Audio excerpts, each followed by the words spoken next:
Go ahead and call the Senate to order. Sergeant Arms will secure the chamber doors. Members, please take your seats. Thank you, Madam Sergeant Arms. Madam Clerk, please call the roll. Mr. President, All right, Senators, we are very pleased today to have Rabbi Steve Wiseman of Temple Solel from Mitchellville, Maryland, guest of the distinguished senator from the 23rd District. Members, please rise for the invocation.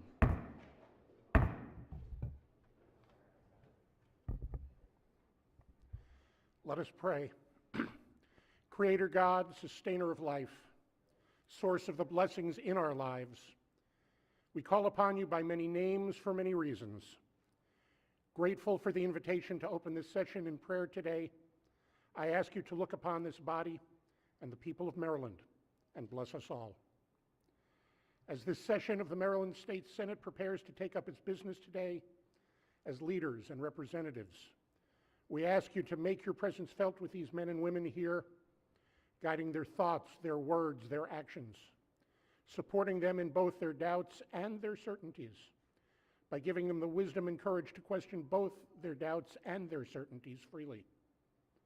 Helping each member of this chamber to remember their roles as representatives of those who elected them to this office and as partners in the work of this body, even in those moments of heated debate or disagreement. Remind us all, O God, of the wisdom with which you created us as humans with 2 ears and 1 mouth, to remind us to strive to hear twice as much as we speak, hearing both the words our colleagues and others speak to us and the truths and experience behind those words, that we might better understand their words and ourselves and you. Watch over the members of this august body individually and collectively in these challenging and sometimes scary days. Grant them strength, patience, and compassion to find the best answers to the often difficult questions of what is best for the people of the state of Maryland. And watch over the people of Maryland, represented here today. Help them to better work with these elected representatives, making known their needs and desires, granting them the courage and compassion to speak out both in support of their representatives and in times of disagreement, becoming true partners with these leaders in the affairs of our state. Grant to all who live in our great state health and safety, patience and growth, free and equal access to justice, peace, prosperity, and opportunity, the opportunities to learn and to teach, to contribute to our society. Bring us closer together in this state that has already seen too many examples of racial and religious bigotry in this still new year of 2022, especially at the season in which Muslims, Christians, and Jews all observe significant holy moments. May we learn to respect our differences better, even as we gain strength from the shared spiritual season. May the deliberations and actions of this body today be for the best outcomes and results for all Maryland and all Marylanders, making us a beacon of hope and a role model for all Americans, bringing us all closer to each other, to these leaders, and to you. And help these public servants to complete their work before the end of session, thoroughly, effectively, thoughtfully, and well. And once they are done, we pray that you will guide them home to family and friends in safety. And let us all say, Amen. Chair recognizes the senator from the 23rd District. Thank you, Mr. President. Good morning, colleagues. I know you didn't know I have a rabbi, but I do. Rabbi Steve Wiseman, rabbi, husband, dad, community activist, social justice warrior, friend, teacher, and lifelong student. Originally from Port Washington, New York, Rabbi Wiseman studied at Brandeis University and went to rabbinical school at Hebrew Union College, Jewish Institute of Religion. Rabbi Wiseman joined the Temple Solel family in August 2000. He came to Bowie after serving as the spiritual leader of congregations in Fairfield County, Connecticut, and Fredericksburg, Virginia. Rabbi Wiseman has made his reputation in several areas, including working with the National Federation of Temple Youth, establishing programs of outreach to college students and young adults, teaching Torah and prayer book study classes to all ages, and working in outreach and interfaith relations. He's very involved with the Interfaith Council of Bowie and recently led a rally for peace following threats against the Jewish community in and around Bowie. In addition to his community work at a local level, he's very proud of his work and a champion of the Union for Reform Judaism summer camps on a national level. Rabbi Weissman would be an asset to any community, and we are grateful to have him as a part of ours. Colleagues, I ask you to wish the rabbi, his family, and congregation a joyous Passover. And Mr. President, I ask that the rabbi's words be journalized. Without objection, Senator, most certainly we will journalize the rabbi's wonderful remarks and thank him for his work in the community as well. Chair recognizes the senator from the 17th District.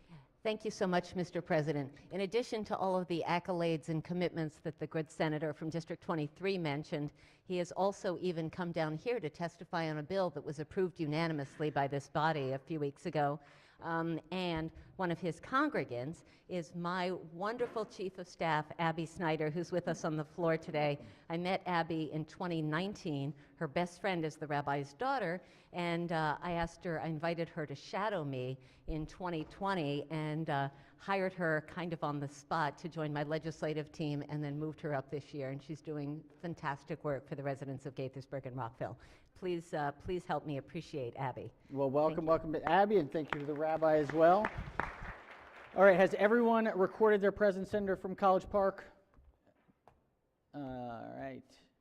Anyone else that we're missing? All right, if that is everyone, the clerk will take the call.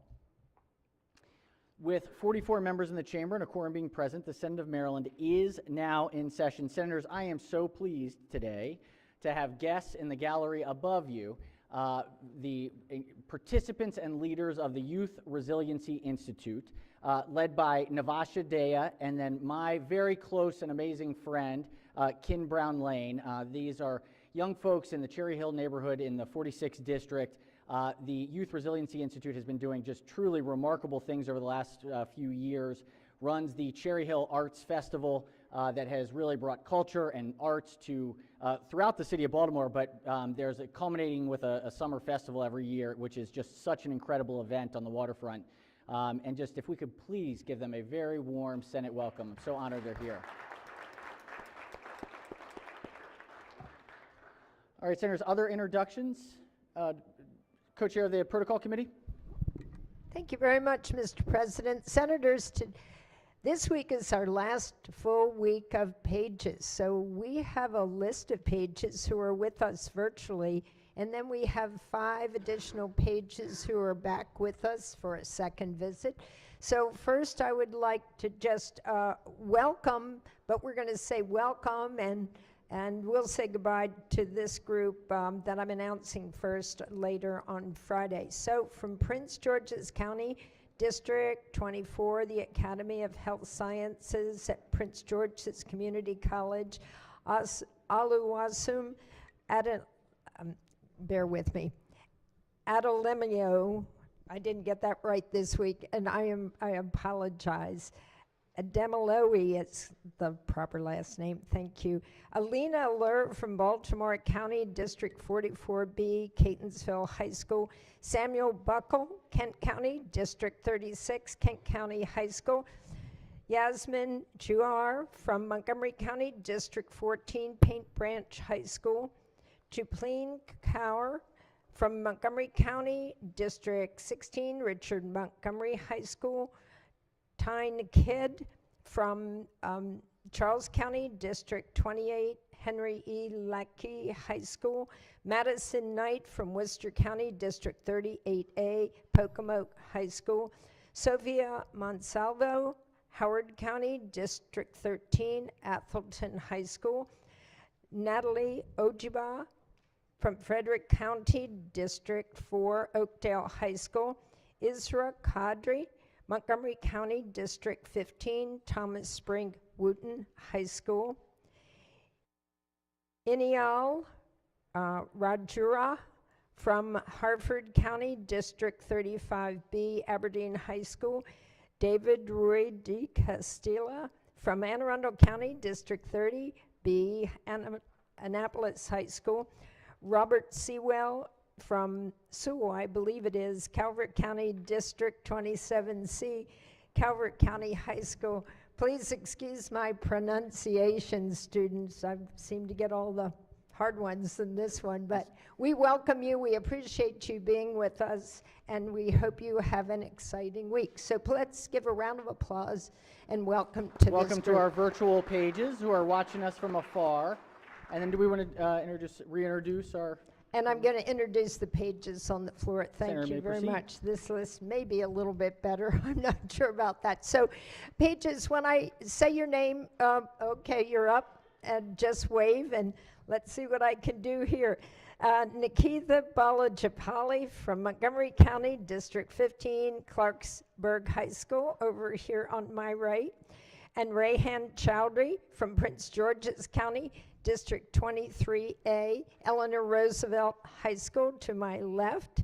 Joshua Hirschfield from Howard County, District 9A, Reservoir High School on my left. Simran Kalia from Howard County, District 13, Oakland Mills High School. And Edward Sun, Prince George's County, District 21, Eleanor Roosevelt High School. We welcome you. Thank you. We're glad you're here, and let's give them a big round of applause. Welcome Thank you. back. Welcome back. We're great to see your faces again, and hope you all enjoy this busy week. Other introductions? Any other introductions or piece of business before we jump into work today? How about that game last night, huh? Pretty intense game. That was, congrats to the Jayhawks, but one heck of a game. All right, without objection, so we'll waive the reading of the journal from the prior legislative day. Let's go ahead. We've got a Senate bill here. We'll start with finance. This is report number 34. Clerk will read the bill. Senate Bill 740, Senator Elfreth, Public Health Parkinson's Disease Registry established, favorable with 2 amendments. Chair recognizes Chair of the committee as the floor leader. Thank you. If I can separate the report here. Okay. Okay. Is that it? Okay. Senate Bill 740 as amended establishes a Parkinson's Disease Registry Advisory Committee to determine the data collected and stored in Parkinson's Disease Registry and to advise the Health Department on maintaining a registry. The 2 amendments alter the bill as just described. There was no opposition at the committee hearing. I move the amendments and the adoption of the favorable committee report. Floor leader moves for the adoption of the 2 committee amendments and the favorable committee report. On the amendments, Chair recognizes the minority leader. Yes, if the floor leader would yield. Appears so. Senator may proceed. So I've seen a tendency where we've been passing bills that put an idea out there and then we figure it out later. So I'm just trying to figure out what this does. It seems to authorize the development and implementation of a registry. Is that correct? It does. So, And it determines what data they're going to collect to be stored in the Parkinson's Disease Registry. okay, and so what are the terms of the member? We don't have a registry right now, and it's the disease. We have so many people that are getting older and living longer, and a lot of them will have Parkinson's, and we need the registry so we know better how to help. And I appreciate that. One of my family had it, so I'm very sympathetic. What are the terms of the members on this commission that we're setting up?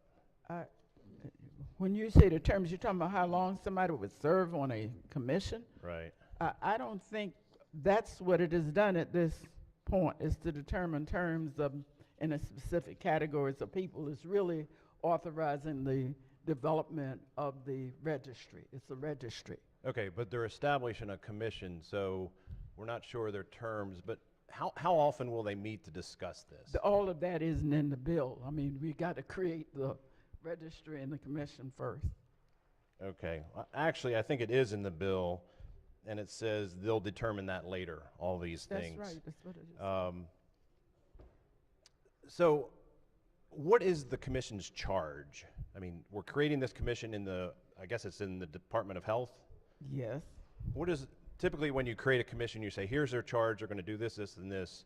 What is the charge of this commission? Because I think initially the bill came in and it created a registry and it created all the issues about how to opt in or opt out and all that. So what is left for the charge? Let me tell you partially what the sponsor, this is a wanted, was to know about the different population groups and the various patterns of the disease's prevalence among different population groups and how it's changing over time.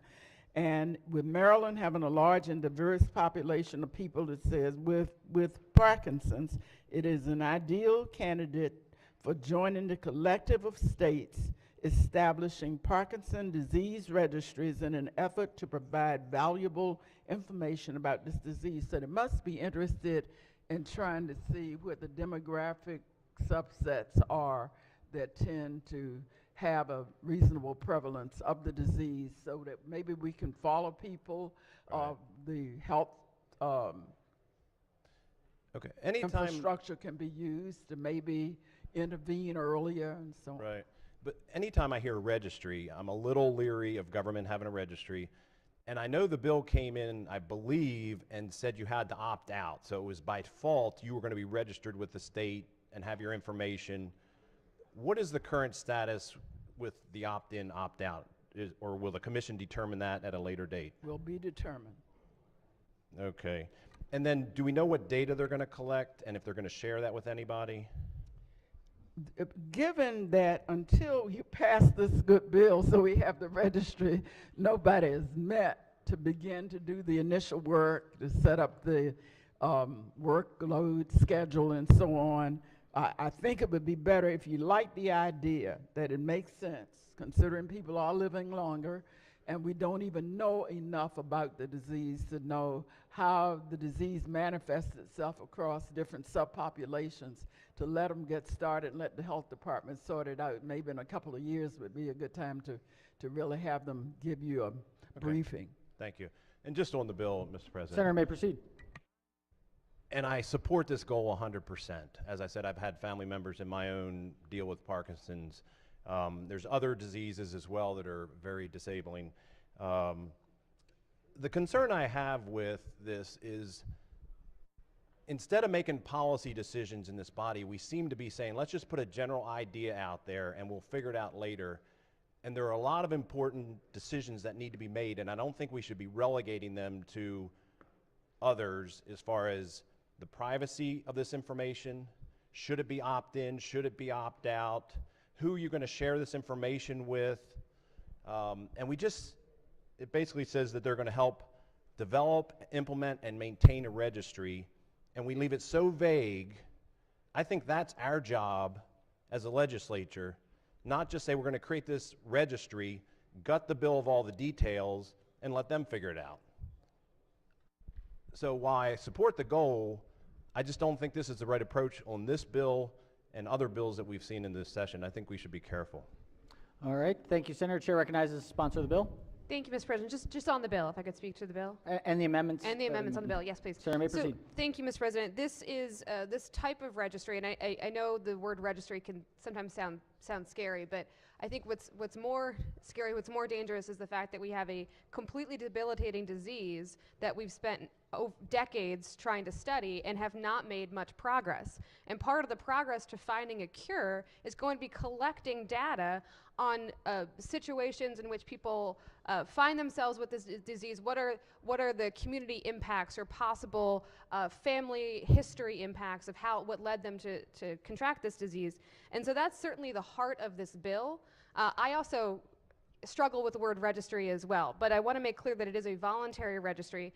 As the bill came in, on the amendments, Mr. President, we decided to take a step back, even though other states have formed this, a number of other states have formed these registries. We decided to take a step back, allow the experts to weigh in, and report back to this General Assembly on the best practices for such a registry moving forward.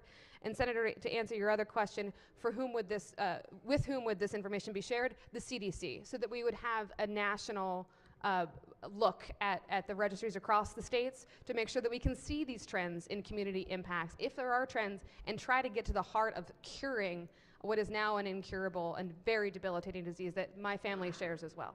All right, Thank you, Mr. thank you, President. Senator. All right, on the amendments, any further discussion? Chair recognizes the minority leader on the amendments. Yeah, if I could just ask the floor leader a follow-up question. The sponsor? Not the floor leader, the sponsor. Senator may proceed. You said, I believe the bill came in as opt-out, which is default that they're in. And then in your recent comment, you said it's voluntary. Where is that in the bill that it's voluntary? Thank you, Senator. That was certainly our intention that it be voluntary. We're also, this bill, we're following the kind of the guidance of the other states that have created similar registries and what has worked well, so that opt-out language has worked well in other states. I mean, I don't know if it's a semantic conversation about opt-out versus voluntary, but certainly that was our intention to be voluntary, and I think another reason why the amendments are positive and solutions-oriented, because we want to have the experts weigh in on what is the best practice for forming such a registry. Okay, so to be clear though, it's not in the bill, it's left up to the department or the commission to determine if it's voluntary or not. Which would be reporting back to us before we formed a registry. There's still an extra step here. Okay, and then you said the data will only go to CDC. Is that in the bill, or is it just left up for them to decide who they share it with? It was certainly our intention for that to be in the bill, but I'd love to talk with you offline and ensure that that intention is met in the bill. Okay. All right, thank you. Thank you. All right, on the amendments, any further discussion?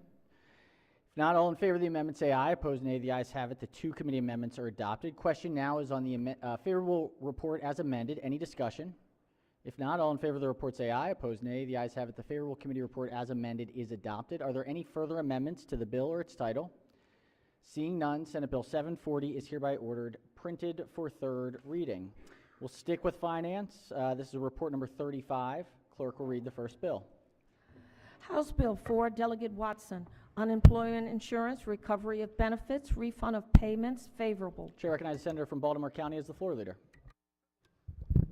Thank you, Mr. President. House Bill 4 provides the Secretary of Labor 30 days to investigate any claimant's notice that the actual amount recovered from the claimant by the department exceeded the amount stated in the notice received by the claimant, and requires the Secretary to refund any excessive recoveries to the claimant within 14 days of the investigation's conclusion. The bill requires the Secretary to submit a monthly report to the General Assembly with information about these claims. The Secretary must adopt regulations to implement the bill. The vote in the House was unanimous. There are no amendments. There is no fiscal impact. There was no opposition at the committee hearing. I move the adoption of the favorable committee report. Floor leader moves for the adoption of the favorable committee report. Any discussion? Any objections with the report? Without objection, the favorable committee report is adopted. Are there any amendments to the bill or its title? Seeing none, House Bill 4 is ordered passed for third reading. Clerk, read the next bill. House Bill 97, Delegate Ampry, Work Group on Black, Latino, Asian American, Pacific Islander, and other underrepresented behavioral health professionals, favorable. Chair recognizes Chair of the committee as the floor leader. Thank you. House Bill 97 establishes the Work Group on Black, Latino, Asian American, Pacific Islander, and other underrepresented behavioral health professionals. The University System of Maryland and the Maryland Department of Health must jointly provide staff for the work group. A member of the work group or any established subgroup may not receive compensation, but is entitled to specified reimbursement. The work group must submit a report on its findings and recommendations to the Governor and the General Assembly by July 1, 2023. There are no amendments, no fiscal impact, no opposition at the committee hearing. I move the adoption of the favorable committee report. Floor leader moves for the adoption of the favorable committee report. Senators, just did a quick look, just a reminder on work groups, and as we are moving forward, that we would have to be very, very cautious here. This is the end of a term, so just want to be very selective on work groups. It doesn't look like there are any members of the Senate or the House on this, which is a better way to go because people are going to be busy this interim. But just a reminder as bills are coming forward just to take a look at the composition, knowing where we are in the fourth year of a term. So on the report, any further discussion? Any objections to the report? Without objection, the favorable committee report is adopted. Are there any amendments to the bill or its title? Seeing none, House Bill 97 is hereby ordered passed for third reading. Clerk, read the next bill. House Bill 128, Delegate Lopez, Debt Settlement Services, Student Education Loan Debt Relief, Disclosure, and Prohibitions, favorable. Chair recognizes the senator from Anne Arundel as the floor leader. Thank you, Mr. President. You may have heard this year there was a big $1.7 billion settlement with a company called Navient that did student loans. And this bill is to try to prevent those kinds of misrepresentations happening again. So House Bill 128 requires a debt settlement service provider engaged in business of student education debt relief to provide a statement with debt settlement services agreement and a disclosure of a service advertisement that, among other things, states that the company is not affiliated with the U.S. Department of Education and is not a lender. The bill prohibits debt settlement services providers engaged in student education loan debt relief from advising that a consumer stop making payments to or communicating with the consumer student loan services. In addition, the bill prohibits these providers from accessing or obtaining a consumer student and information in violation of federal law. There are no amendments. There's no physical impact. There was no opposition at the committee hearing. I move the adoption of the favorable committee report. Floor leader moves for the adoption of the favorable committee report. Any discussion? Any objections to the report? Without objection, the favorable committee report is adopted. Are there any amendments to the bill or its title? Seeing none, House Bill 128 is hereby ordered passed for third reading. Clerk will read the next bill. House Bill 213, Delegate Kelly, Health Information Exchanges, Definition and Privacy Regulations, favorable. Chair recognizes the Senator from Anne Arundel as the floor leader. Thank you, Mr. President, making me work hard my first day back. House Bill 213 alters the definition of a health information exchange for purposes of required regulation governing the privacy and security of protected health information obtained or released through a health information exchange. In addition, the bill specifies that in adopting regulations for use of electronic health information for specified purposes, the Maryland Health Care Commission may not prohibit the Maryland Department of Health, MHCC, or Health Services Cost Review Commission from using the information for health, regulatory, and public information functions, or for the sharing or disclosing of information required to be exchanged under state law or federal law, including for the purposes of payment. The bill also specifies that it does not prohibit MHCC from adopting regulations that are more stringent than federal law. There are no amendments. There's no fiscal impact. There was no opposition at the committee hearing. I move the adoption of the favorable committee report. Floor leaders move for the adoption of the favorable committee report. Any discussion? Any objections to the report? Without objection, the favorable committee report is adopted. Are there any amendments to the bill or its title? Seeing none, House Bill 213 is hereby ordered passed for third reading. Clerk will read the next bill. House Bill 247, Delegate Resnick, Insurance Medicaid Supplement Policies, Open Enrollment Period Following Birthday, favorable. Chair recognizes the Senator from Montgomery County as the floor leader. Thank you, Mr. President. Colleagues, House Bill 247 requires a carrier that sells Medicare supplement policies to provide an enrolled individual the opportunity to switch to a different Medicare supplement policy with equal or lesser benefits within 30 days following the individual's birthday. Under the bill, a carrier is prohibited from denying or conditioning a new policy, discriminating in the pricing of the policy, or denying, reducing, or conditioning coverage because of the health status, claims experience, receipt of health care, or medical condition of the individual. There are no amendments. There is no fiscal impact. There was no opposition at the committee hearing. It passed committee unanimously. I move the adoption of the favorable committee report. Floor leader moves for the adoption of the favorable committee report. Any discussion? Any objections? Without objection, the favorable committee report is adopted. Are there any amendments to the bill or its title? Seeing none, House Bill 247 is hereby ordered passed for third reading. Clerk will read the next bill. House Bill 353, Delegate Landis, Maryland Health Care Commission User Fee Assessments, favorable. Chair recognizes the chair of the committee. Thank you. House Bill 353 is the same as Senate Bill 253, which passed the Senate earlier this session. The bill increases the maximum amount of user fees the Maryland Health Care Commission may assess on hospitals, nursing homes, payors, and health care practitioners from $16 million to $20 million. There are no amendments. I move the adoption of the favorable committee report. Floor leader moves for the adoption of the favorable committee report. Any discussion? Yes, Mr. President. Yes, chair recognizes the senator from the 6th District on the report. Thank you, Mr. President.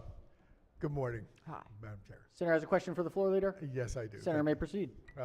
First of all, I apologize. I kind of missed it on the Senate bill, but do have a question about it. Why are we doing this right now when it's a little tough out there in a lot of our businesses with fees or taxes, and we see the tough times that they're going through? Why are we doing this, ma'am?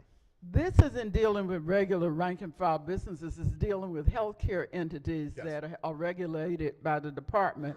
And because everything is going up, including their costs, in order to handle the regulations and to keep us all safe, We just need to add $4 million more to what in the aggregate comes from all of them, the individual practitioners and others. Yes, and my They only have comment- exceeded their budget, the health department has for this in the last 2 years. Yeah, and I understand. What bothers me at times is the trickle-down effect when it affects other people. Is there a sunset? I see it goes from the year 23 to 27, but No, does it set the this sunset or is just so will it long continue? as you are a licensed practitioner or a hospital and so on, you always require regulation and oversight and assistance. And so this is a standing budget item. We just need to up it because we went overboard this year and didn't have enough in the budget. Thank you, Madam Thank Chair. I just got a small thing to say about this, Mr. President. that, Senator may proceed. You know, as we see the times today and the troubling times that we do have more than anything, how businesses or any other types of fees, we see it in small business, we see this in big business. We see it in our grocery stores, we see it in our gas, that a lot of things have gone up. And this is just another fee that we see that is really not going to benefit because, again, there's a lot of times it's a trickle-down effect and it affects us and it affects our constituents. So, Mr. President, I just want to mention that and the importance of making sure that our people, our constituents, don't get more pressed down time financially. So, thank you, Mr. President. Thank you, Senator. All right, on the report, further discussion? If not, all in favor of the report say aye. Opposed, nay. The ayes have it. The favorable committee report is adopted. Are there any amendments to the bill or its title? Seeing none, House Bill 353 is hereby ordered passed for third reading. Clerk will read the next bill.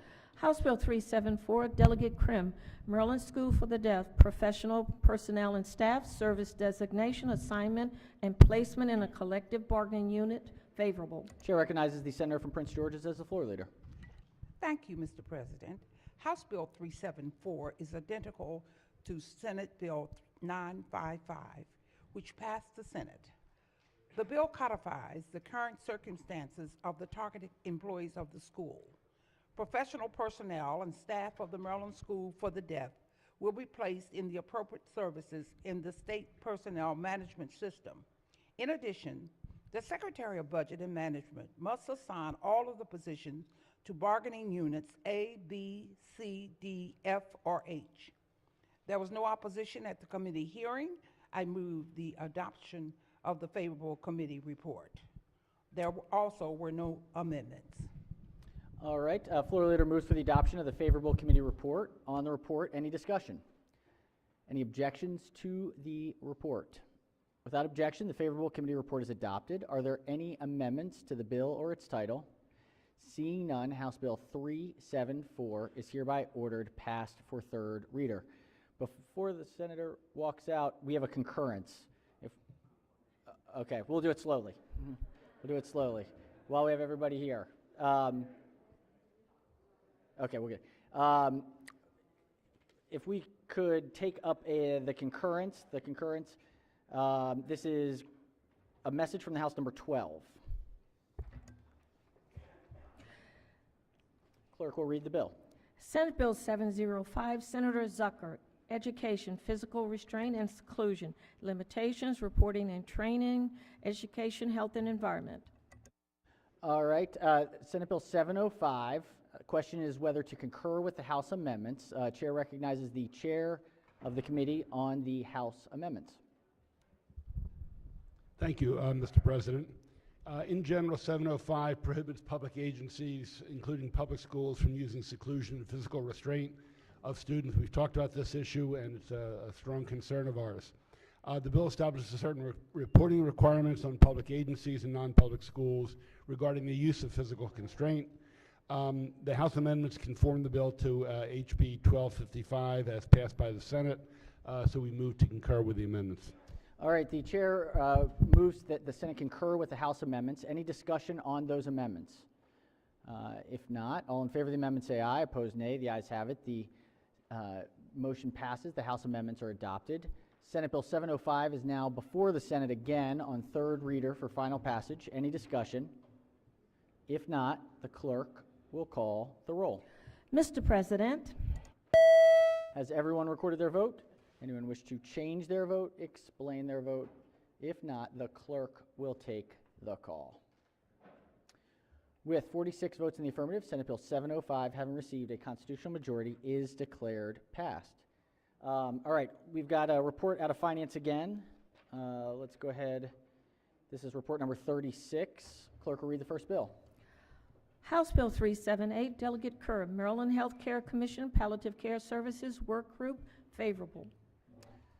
All right. House Bill 378, report 36.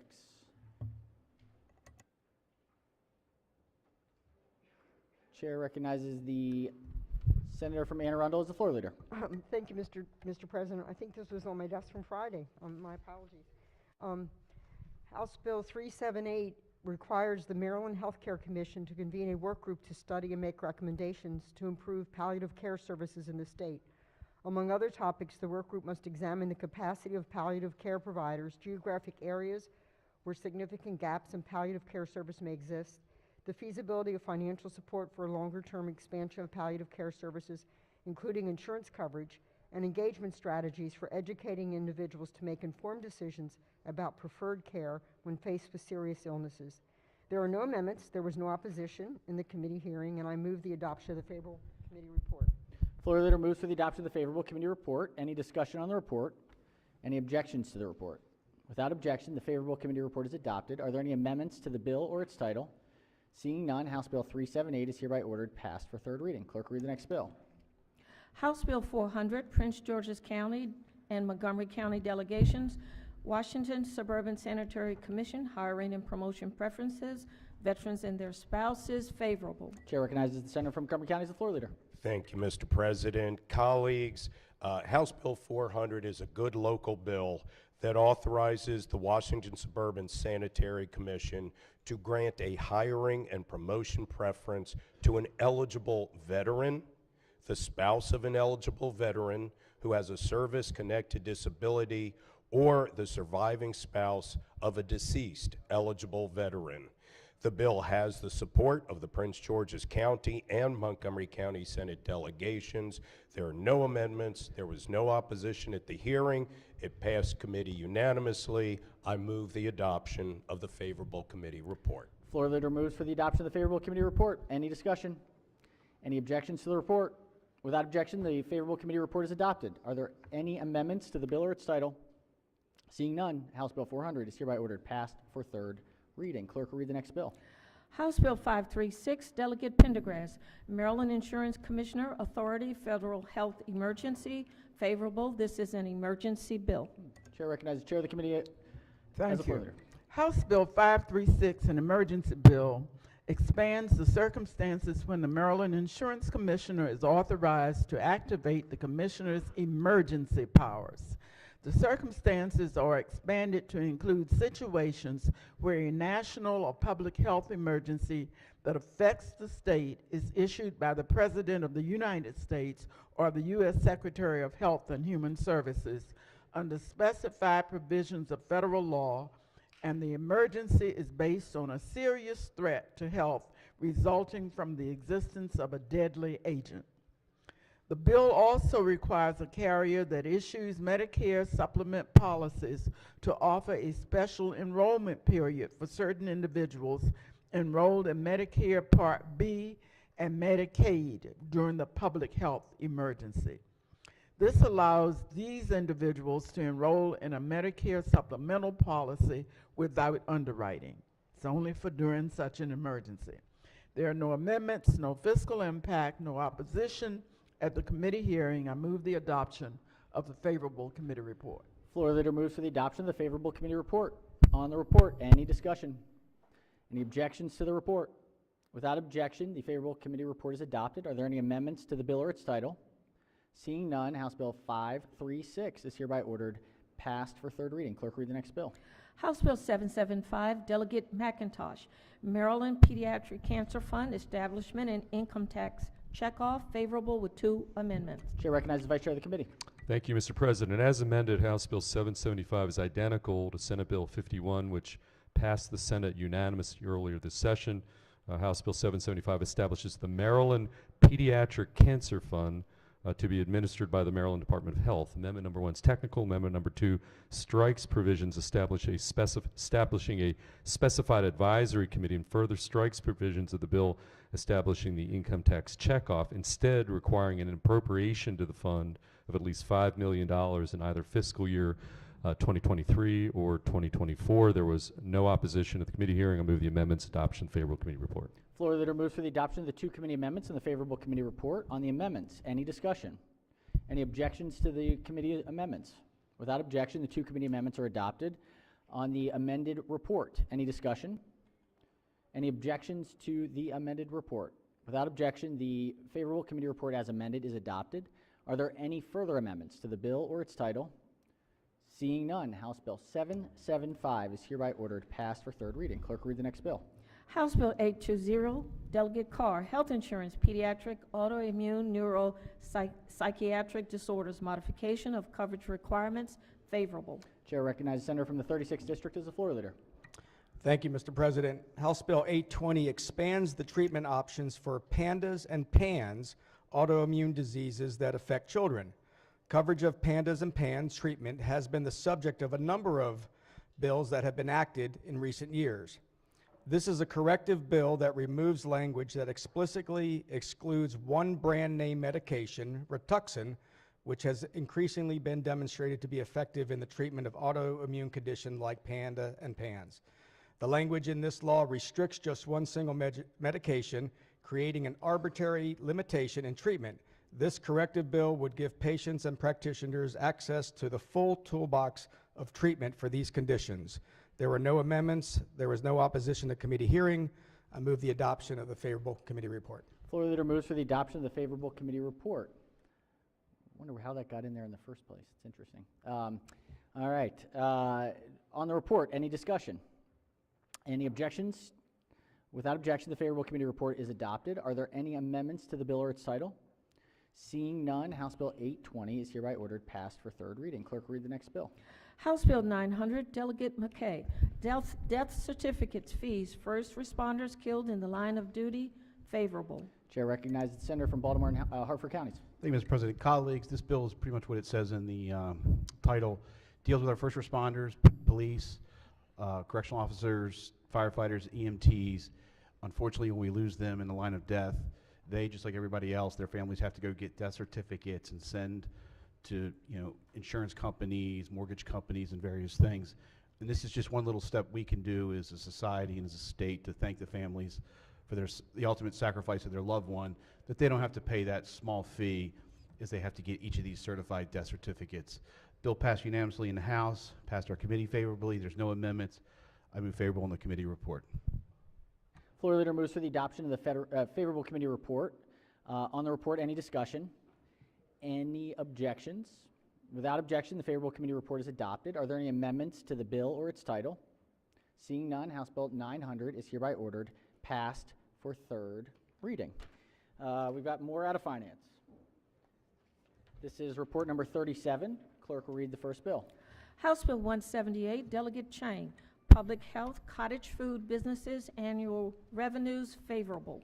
Chair recognizes the senator, Minority Whip as the floor leader. Thank you, Mr. President and colleagues. This is a great pro-small business bill. House Bill 178 increases the maximum annual revenues from the sale of cottage food products that a cottage food business may have from $25,000 to $50,000 annually in order to be allowed to operate as a cottage food business.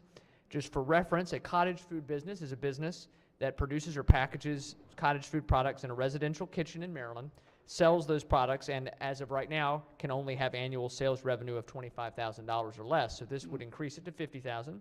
There are no amendments. There was no opposition at the committee hearing, and it was unanimously voted out of the House. So I would move adoption of the favorable committee report. Floor leader moves for the adoption of the favorable committee report. All those bread makers during the pandemic, On the report, any discussion? Any objections? Without objection, the favorable committee report is adopted. Are there any amendments to the bill or its title? Seeing none, House Bill 178 is ordered passed for 3rd reading. Clerk, read the next bill.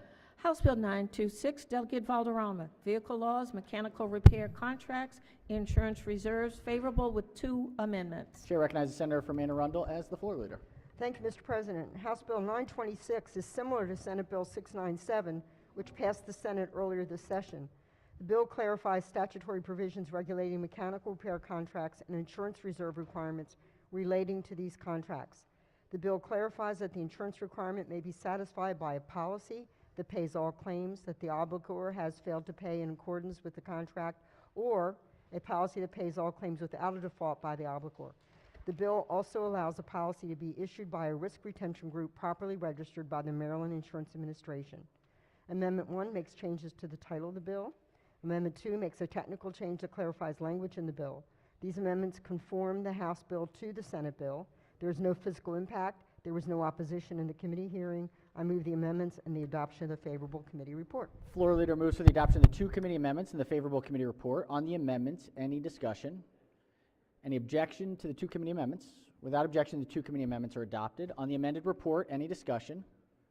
If not, all in favor of the report say aye. Opposed, nay. The ayes have it. The favorable committee report as amended is adopted. Are there any further amendments to the bill or its title? Seeing none, House Bill 926 is hereby ordered passed for 3rd reading. Senators, quick indulgence. Chair recognizes the senator from the 40th District. Thank you, Mr. President. In the gallery, we have a guest, Mr. Cameron Miles, if you please stand. Mr. President, Cameron Miles, for over the last 20 years, have given back to the community and mentoring young men in an after-school program called Mentoring Young Teams in the Hood.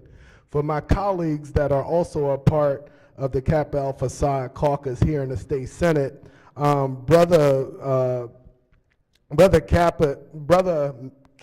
Cameron is also a member of that most distinguished organization.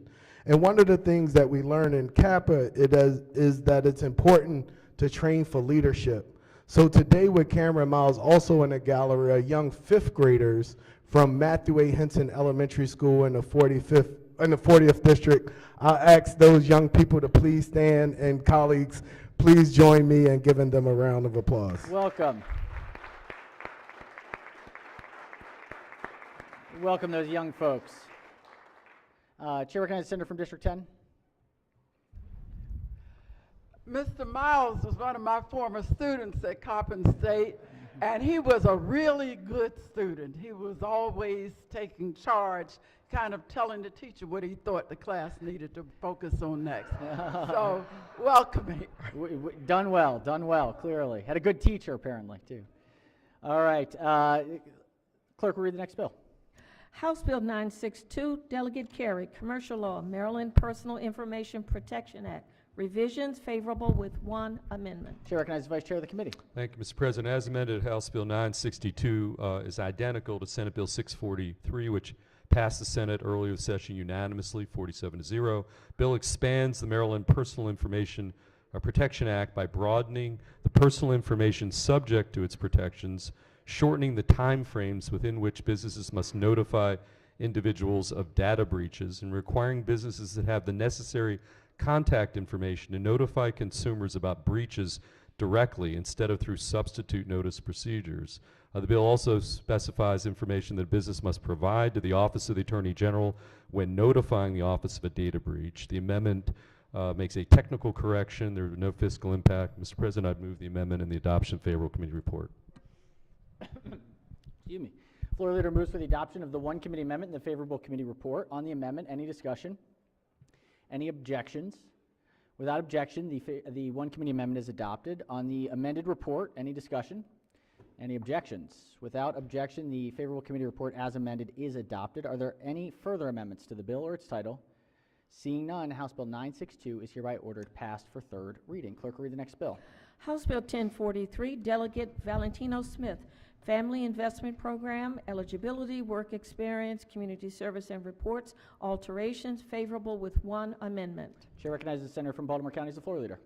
Thank you, Mr. President. House Bill 1043 is the same as Senate Bill 828, which unanimously passed the Senate. The bill requires the Department of Human Services to allow an applicant or recipient in the Family Investment Program to meet the work activity requirement through work experience and community service, and establishes minimum work activity hours for individuals receiving temporary cash assistance.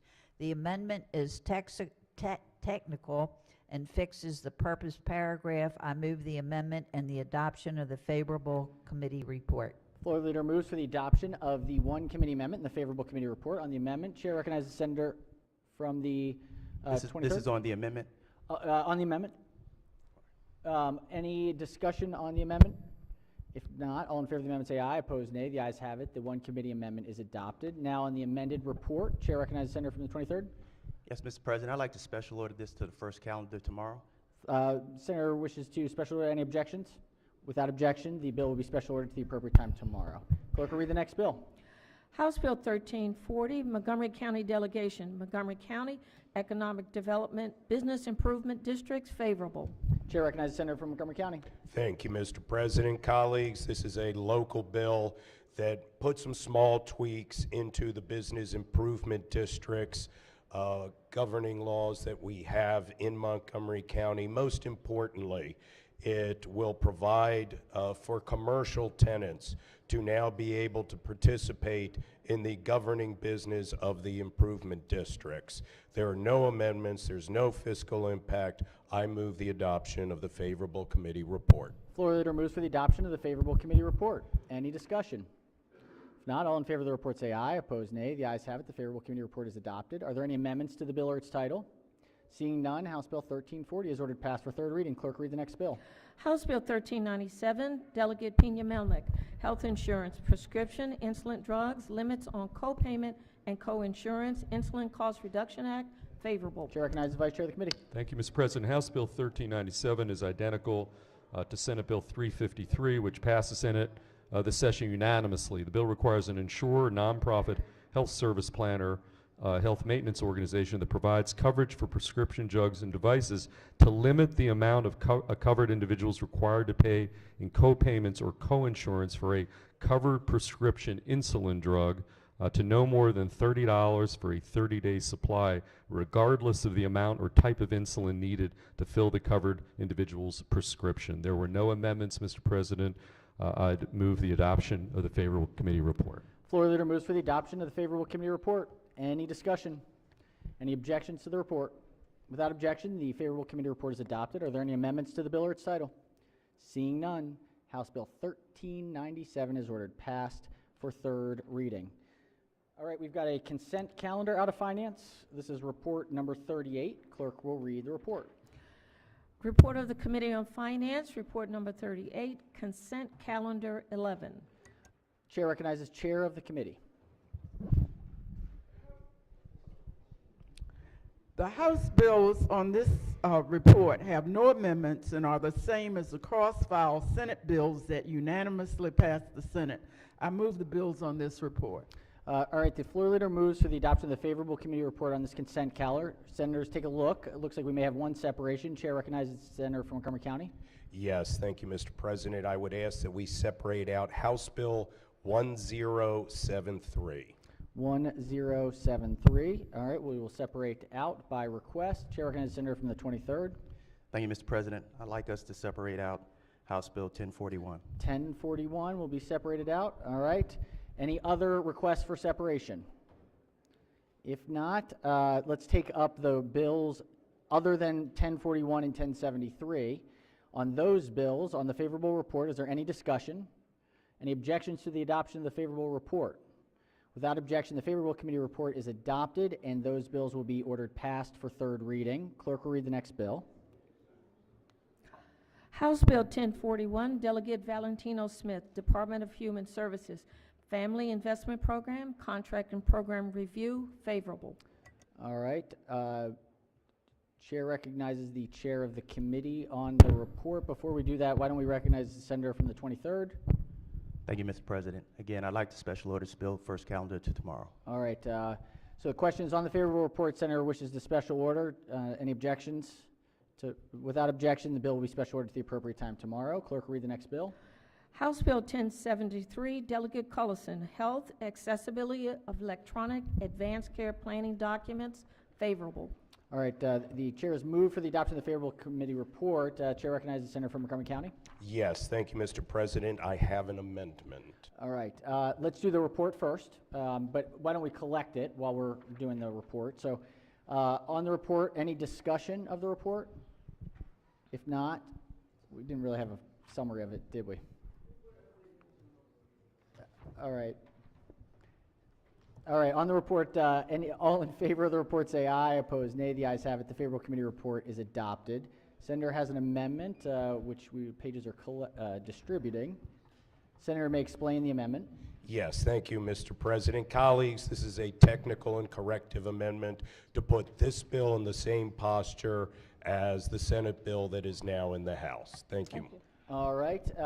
Any objections, Madam Chair, to this committee amendment? All right. Without objection, the amendment is adopted. Are there any further amendments to the bill or its title? Seeing none, House Bill 1073 is hereby ordered passed for third reading. All right. Consent from Education, Health, Environmental Affairs. This is report number 50. Clerk will read the report.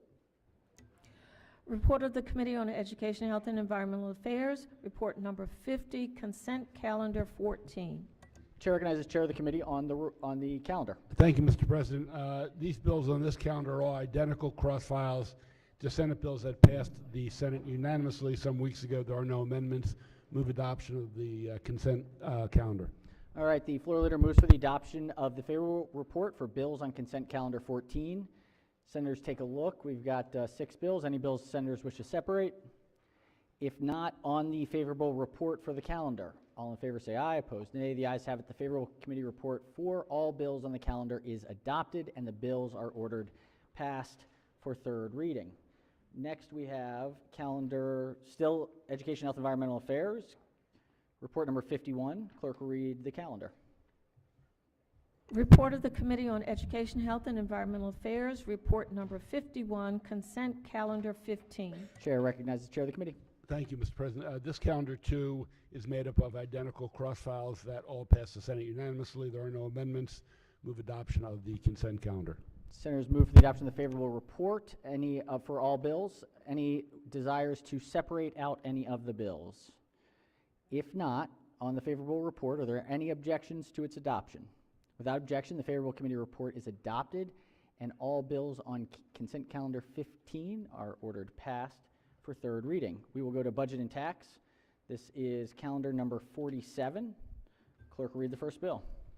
House Bill 842, Calvert County Delegation, Calvert County Hotel Rental Tax, Distribution of Revenue, favorable. Chair recognizes someone. Vice Chair? Nope. Senator from the 27th District as the floor leader. Sorry about that. Thank you, Mr. President. Colleagues, House Bill 842 establishes a tourism development incentive fund in Calvert County, requires revenue from the county's hotel rental tax to be distributed into the fund. Move adoption of the committee report. Floor leader moves for the adoption of the favorable committee report. On the report, any discussion? Any objections? Without objection, the favorable committee report is adopted. Are there any amendments to the bill or its title?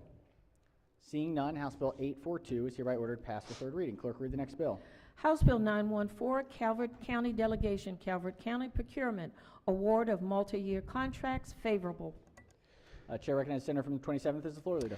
Thank you, Mr. President. Colleagues, House Bill 914 is a local bill that requires the Board of County Commissioners of Calvert County to award a contract for banking, investment services, retirement and pension system management, health insurance, and information technology that requires payment of funds for more than one fiscal year. There are no amendments. Move adoption of the committee report.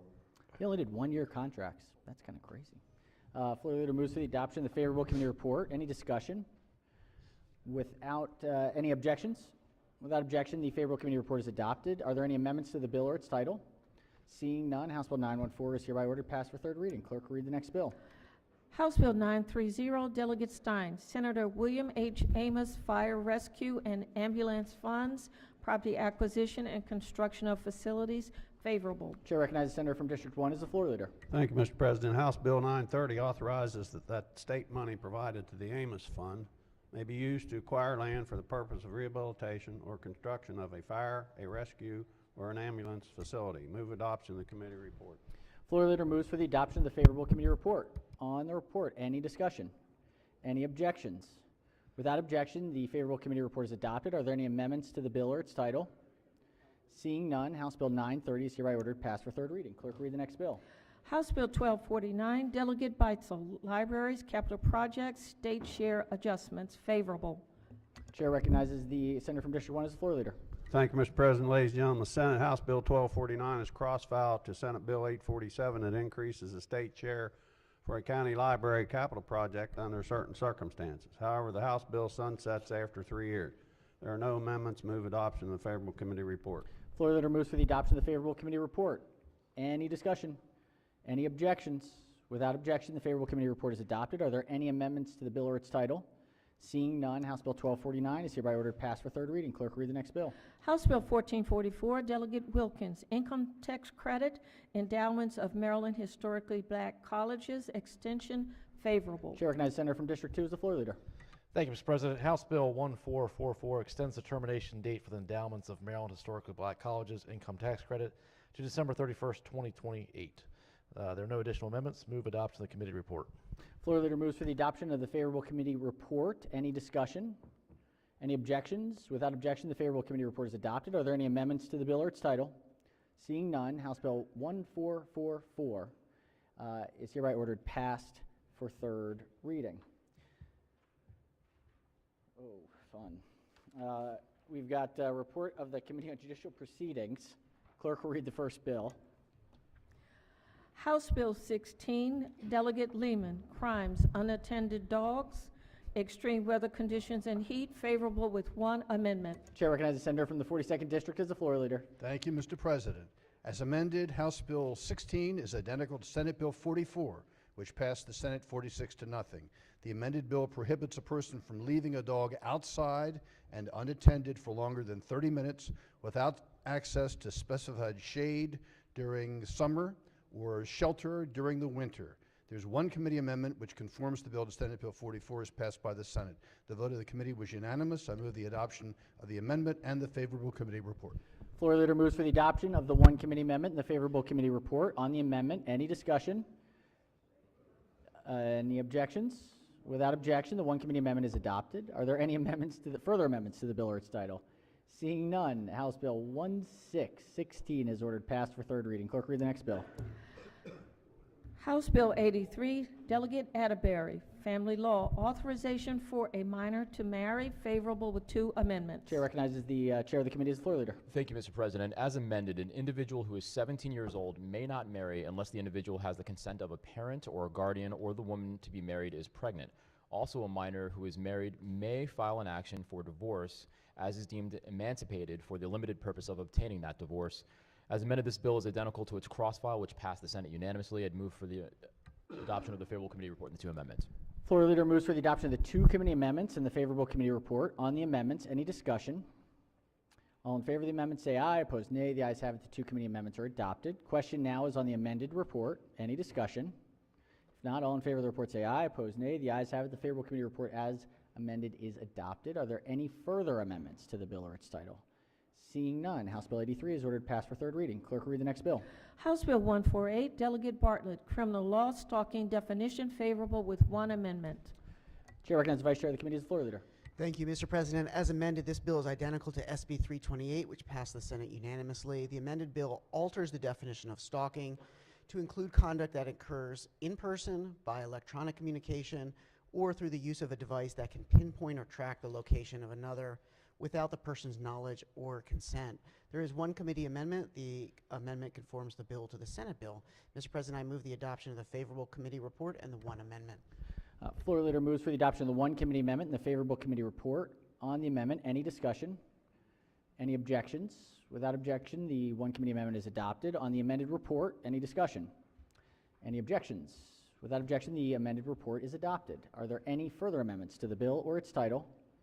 Seeing none, House Bill 148 is hereby ordered passed to third reading. Clerk, read the next bill. House Bill 153, Delegate Crutchfield, Criminal Law, Sexual Crimes, Repeal of Spousal Defense, favorable with two amendments. Chair recognizes the senator from Montgomery County as the floor leader. Thank you, Mr. President. As amended, this bill is identical to SB 33, which passed the Senate 44-0.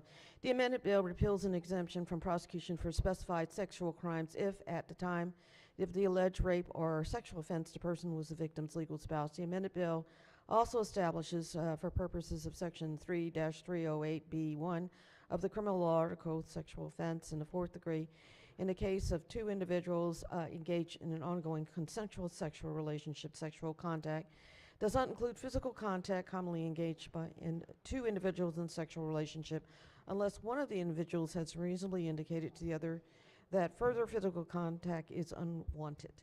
There are two committee amendments. Amendment number 1 is technical. Amendment number 2 conforms the bill to SB 33 as passed by the Senate. Move favorable, the favorable committee report with the two amendments. Floor leader moves for the adoption of the two committee amendments and the favorable committee report. On the amendments, any discussion? Any objections? Without objection, the two committee amendments are adopted. Question now on the amended report. Any discussion? Any objections? Without objection, the amended report is adopted. Are there any further amendments to the bill or its title? Seeing none, House Bill 153 is hereby ordered passed for third reading. Clerk will read the next bill. House Bill 284, Delegate Crutchfield, Criminal Procedure, Out-of-Court Statements, Child Victims and Witnesses, favorable. Chair recognizes the Senator from Montgomery County as the floor leader. Thank you, Mr. President. This bill expands statutory evidentiary provisions that authorize the admission of an out-of-court statement in a juvenile court or criminal proceeding made by a child victim under specified circumstances to include, number 1, a statement made by a child victim who is younger than the age of 13 and is an alleged victim or a child alleged to be in need of assistance in a case before the court concerning neglect of a minor, and 2, a statement made by a child victim or a witness who's younger than 13 and is an alleged victim or a witness in a case before a court concerning a crime of violence under Section 14-101 of the criminal law article. This bill makes conforming changes to applicable statutory provisions. There are no committee amendments. Move favorable, the favorable committee report. All right, floor leader moves for the adoption of the favorable committee report on House Bill 284. For the floor leader, is the Senate bill moved on this one? Do we know? No. Is the Senate bill Yes. moved on this one out of committee? Yes. It did, okay, all right. Many weeks ago. Okay, on this one, on the favorable report, any discussion of the report? Any objections to the report? If not, all in favor of the report say aye, opposed nay. The ayes have it. The favorable committee report is adopted. Are there any amendments to the bill or its title? Seeing none, House Bill 284 is hereby ordered passed for third reading. Let's just double check that and make sure. It is not moved? Okay, well, it's on third, so let's just keep an eye on where it is. All right, clerk, read the next bill. House Bill 349, Delegate Moon, Small Claims, Examination in Aid of Enforcement, Prohibition on Arrest or Incarceration for Failure to Appear, favorable with two amendments. Chair recognizes the chair of the committee as the floor leader. Thank you, Mr. President. As amended, in a money judgment in small claims action, this bill prohibits the court from 1, ordering the appearance of an individual for an examination in aid of enforcement, and 2, ordering the individual to answer interrogatories in aid of execution.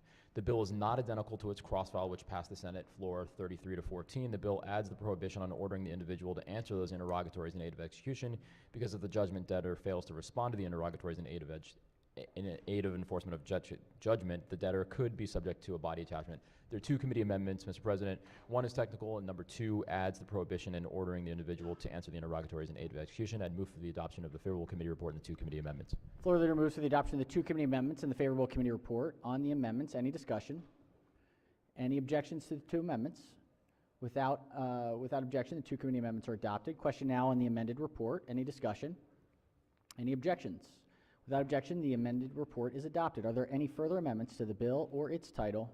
Seeing none, House Bill 349 is hereby ordered passed for third reading. Clerk will read the next bill. House Bill 369, Delegate Belcastro, Marriage Records, Name Change, favorable. Chair recognizes the Majority Whip as the floor leader. Thank you, Mr. President. This bill establishes specified procedures and requirements for the issuance of a new marriage record when the name of a party to marriage has been changed. The bill is not exactly identical to its cross-file, which passed unanimously on the Senate floor. The only difference is the substitute marriage record has to be in electronic form. This was done at the request of the clerks of the court. Move favorable, the favorable committee report. All right, floor leader moves for the adoption of the favorable committee report. On the report, any discussion? Any objections? Without objection, the favorable committee report is adopted. Are there any amendments to the bill or its title? Seeing none, House Bill 369 is hereby ordered passed for third reading. Clerk will read the next bill. House Bill 645, Delegate Jackson, hate crimes, false statement to a law enforcement officer, favorable. Chair recognizes the chair of the Sorry. Oh.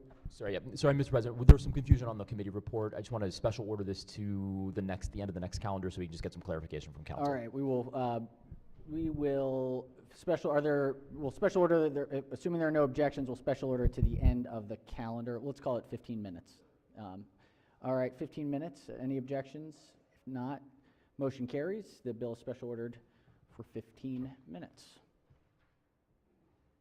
All right, we've got a consent calendar out of judicial proceedings. Number 33, clerk will read the calendar.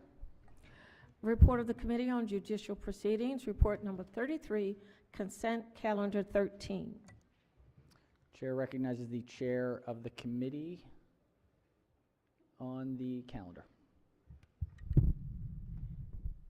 Thank you, Mr. President. These bills are both identical to their Senate cross files. They're in the same exact posture. I'd move for the adoption of favorable committee reports. Floor leader moves for the adoption of the favorable report on the bills on consent calendar number 13 out of judicial proceedings. Any desire to separate and vote them separately? If not, all in favor say aye. Opposed, nay. The ayes have it. The favorable committee report is adopted, and the bills on consent calendar number 13 are ordered passed for third reading. Let's go to report number 34 out of judicial proceedings. Clerk, read the first bill. House Bill 193, Dorchester County Delegation, motor vehicle registration exceptions for electric golf carts, Hooper's Island and Taylor's Island, favorable with 2 amendments. Chair recognizes the senator from District 4 as the floor leader. Thank you very much, Mr. President. Maybe we could have added this to the 2-bill consent calendar we just did. All right, this bill as amended. Bill is identical to Senate Bill 80, which passed the Senate unanimously. The bill authorizes a person to operate a golf cart on Upper, Middle, Hooper's Island, or Taylor's Island in Dorchester County. There's one amendment. It's technical. The second amendment puts it in the same posture as Senate Bill 80. I'd move the 2 amendments and the favorable committee report. Floor leader moves for the adoption of the 2 committee amendments and the favorable committee report. On the amendments, any discussion? Any objections? Without objection, the 2 committee amendments are adopted. Question now is on the favorable report as amended. Any discussion? Any objections? The amended report, without objection, the amended report is adopted. Are there any further amendments to the bill or its title? Seeing none, House Bill 193 is ordered passed for third reading. Clerk, read the next bill. House Bill 206, Delegate Moon, vehicle laws, licenses and permits, prohibited acts, favorable. House Bill 206, Chair recognizes the senator from Baltimore City as the floor leader. Thank you, Mr. President. This bill is similar to Senate Bill 465, which passed the Senate unanimously. The bill repeals a catch-all prohibition relating to licenses to drive and moped operator permits. The House bill replaces that provision with a prohibition on engaging in any fraudulent or dishonest conduct in the examination or testing process for the issuance or renewal of a driver's license or moped operator's permit. A person convicted of a violation is subject to existing penalties of imprisonment for up to 2 months and/or a fine of up to $500.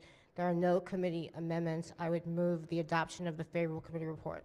Floor leader moves for the adoption of the favorable committee report. Any discussion? Any objections? Without objection, the favorable committee report is adopted. Are there any amendments to the bill or its title? Seeing none, House Bill 206 is hereby ordered passed for third reading. Clerk will read the next bill. House Bill 434, Delegate Wells, motor vehicle speed limits, establishment and enforcement, favorable with 2 amendments. Chair recognizes the senator from Baltimore City and County as the floor leader. Thank you, Mr. President. As amended, House Bill 434 is identical to Senate Bill 520, which passed the Senate unanimously. The bill authorizes Baltimore City to decrease the maximum speed limit on a road under its jurisdiction without performing an engineering and traffic investigation. The bill also prohibits a local jurisdiction from using the speed camera to enforce speed limits to any portion of a road for which the speed limit has been decreased without performing an engineering and traffic investigation. There were 2 amendments. The first was technical, and the second conforms this bill to Senate Bill 520. Mr. President, I move adoption of the amendments and the favorable committee report. Floor leader moves for the adoption of the 2 committee amendments and the favorable committee report. On the amendments, Chair recognizes the Chair of the committee. We can go ahead and adopt the amendments, but I'd like to special order this bill into the second session on Friday. Okay. On the 2 amendments, any further discussion? If not, all in favor of the amendment say aye. Opposed, nay. The ayes have it. The 2 committee amendments are adopted. On the report, the chairman has requested to special order the bill to the appropriate time on Friday. Are there any second session on Friday? All right.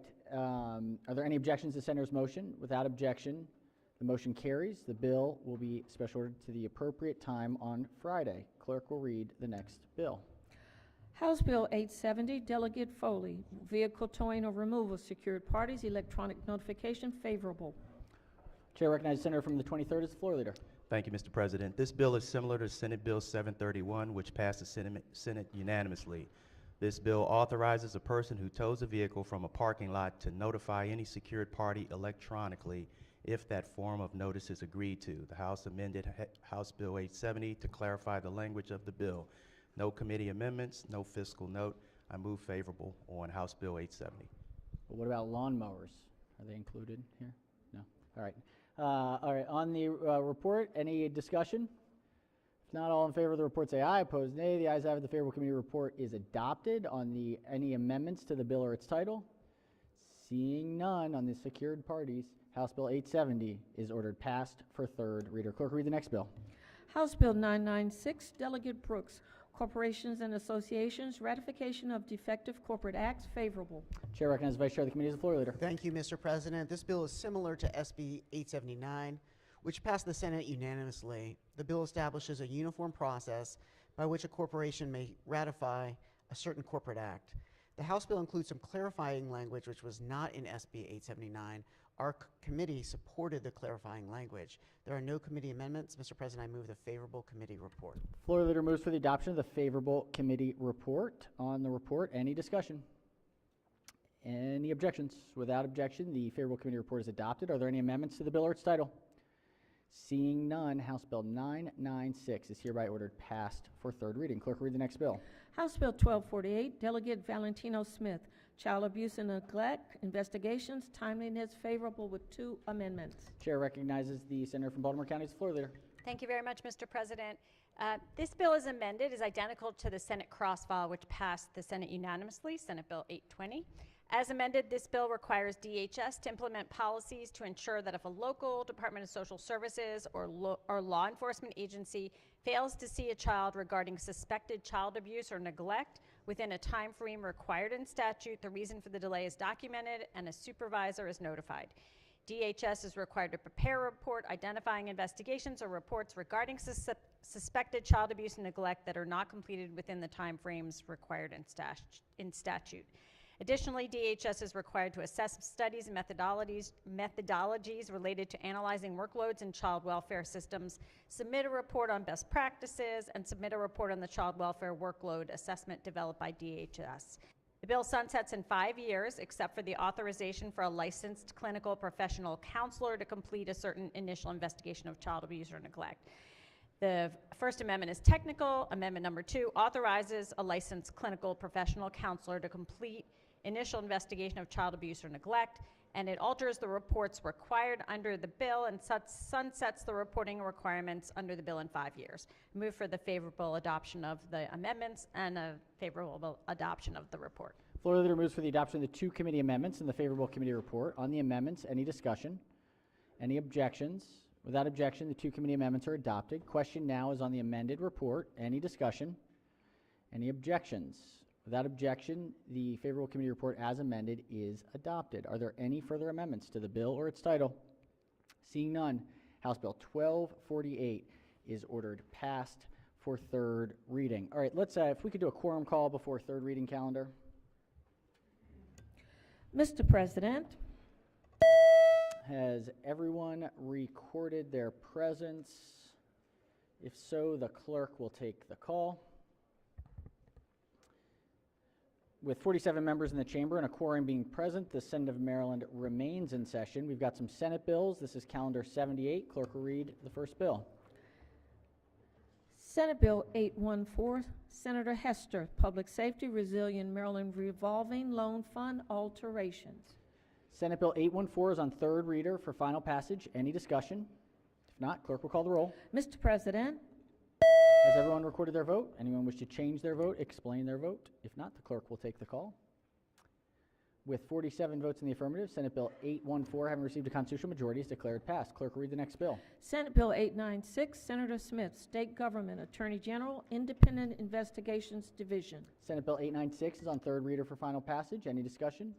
Chair recognizes the senator from the 34th. Thank you, Mr. President. Colleagues, we took a vote last week about Ukraine, and I would like to think that the intent of that vote was not just simply to show that the Ukrainian people that, hey, we appreciate your courage, but also to as a word to the Russian people to say, open your minds, listen, don't believe everything you're told. One party rule is not a good thing. Explore the world a little bit. Colleagues, this bill is not just about the paper you see here before you or the electronic representations on your computer. This is about the blood, the guts, the gore that's being seen in increasing levels throughout all of our communities. This is serious stuff. This is sad stuff. You know, I'm watching what we're doing again this session, and it seems like we're sort of continuing the theme of anti-police legislation. Let's punish the cops. And I have to think back on that and look at the nationwide cry that came up that our policing suffers from systemic racism and that everything about policing is unfair and unjust. And what has that done? What has that done for our society? You know, in 2018, the Department of Justice commissioned a nationwide study. They were concerned about this issue, and it interviewed many thousands of people. And the question was, it was pretty simple. It said, let's look at the race, the sex, other immutable characteristics of the perpetrator, and see how that comes out. And guess what? There were no deviations. There were no deviations between the percentages of folks that were arrested and the percentages by which the crimes were committed. So we've invested a lot of our state in this line, and it hasn't really served us very well. It's not stemmed any of the violence. The cry to reimagine criminal justice has been a complete disaster for our state. Law enforcement is a science. It's not a creative writing exercise. The violence is not caused by mistrust of the police. It's not caused by immature juvenile brains. Folks, violence is in our society. It's in our music, which glorifies misogyny, gangs, corruption, illicit use of weapons. It's in our movies that glorify the same thing. It's in our family disintegration, the decline of religion. Schools that are too often apparently see themselves as union employment factories rather than to inspire young people. It's in policies that we pass that kill off blue-collar jobs, depriving the hope of a young men and women for a good career. What's the answer?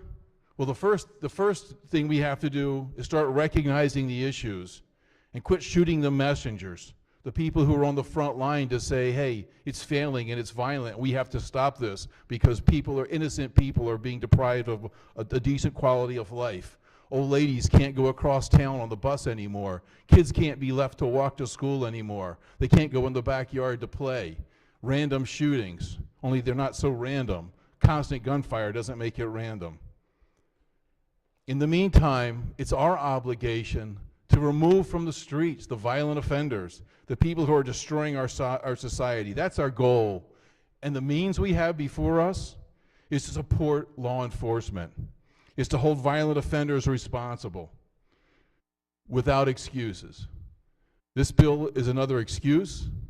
This bill is a product. It goes against the considered wisdom of every law enforcement official elected or appointed in this state. This body is now going to vote for a bill that has the opposition of every expert in law enforcement. And we're doing it based solely upon the recommendation of our Attorney General, who's an expert in civil law. We're ignoring all that advice. We're doing that at the peril to innocent lives. I'd ask you to wake up. Think about what we just told the Ukrainian people. Open your minds. What we just told the Russian people. Open your minds. That applies to us too, folks. This bill is wrong. It's wrong. We know it's wrong. The people that our citizens have trusted with their public safety has told us it's wrong, and yet we're going to vote the other way. That's not how we're going to make a peaceful state. That's not how we're going to improve public safety. This bill is one more step down the road of violence and injustice. I urge you to cast a red vote on this very bad bill. All right. Thank you, Senator. Chair recognizes the chair of the committee on the bill. Thank you, Mr. President. I just want to provide a brief rejoinder. Look, as a sponsor of this bill, I think I speak on behalf of everyone in this body that we have nothing but the highest respect and regard for everyone in public safety and law enforcement, for their valor and for their commitment to public service and making sure that we're all safe as we move about our daily lives.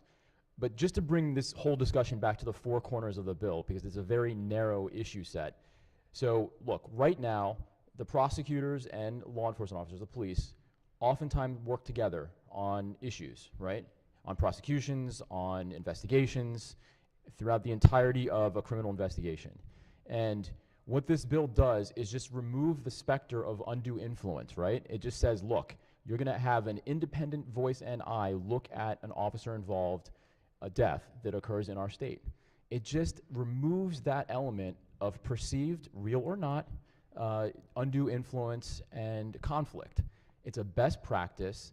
And if you were a law enforcement officer, you would actually invite this, because if you're not doing anything wrong, which the vast majority of our law enforcement officers are not, this is just an independent look at what's going on. So just let's narrow the scope here and understand exactly what the bill does. It doesn't have anything to do with Ukraine or Russia or disrespect for our law enforcement officers. This has everything to do with a best practice, transparency, and deconfliction. So I'd ask the body to vote favorably on the third reader. All right, on the bill, Chair recognizes the Minority Whip. Thank you, Mr. President. The Maryland States Attorneys Association, the State Fraternal Order of Police, several Fraternal Order of Police lodges, Harford County Sheriff's Office, Chiefs and Sheriffs Association, and a lot of citizen feedback. All opposed this bill. You don't always, it's interesting, from my experience, you don't always see the chiefs and sheriffs, the State's Attorney Association, and the Fraternal Order of Police, or different police organizations all on the same page about something like this. It's pretty interesting. A couple things I certainly can't top what was said a moment ago. But a couple things I think it's important to think about. Number one, a year ago, we passed major changes in how these kinds of issues are looked at, and it hasn't even been fully implemented yet. I don't know what the rush is to do this now.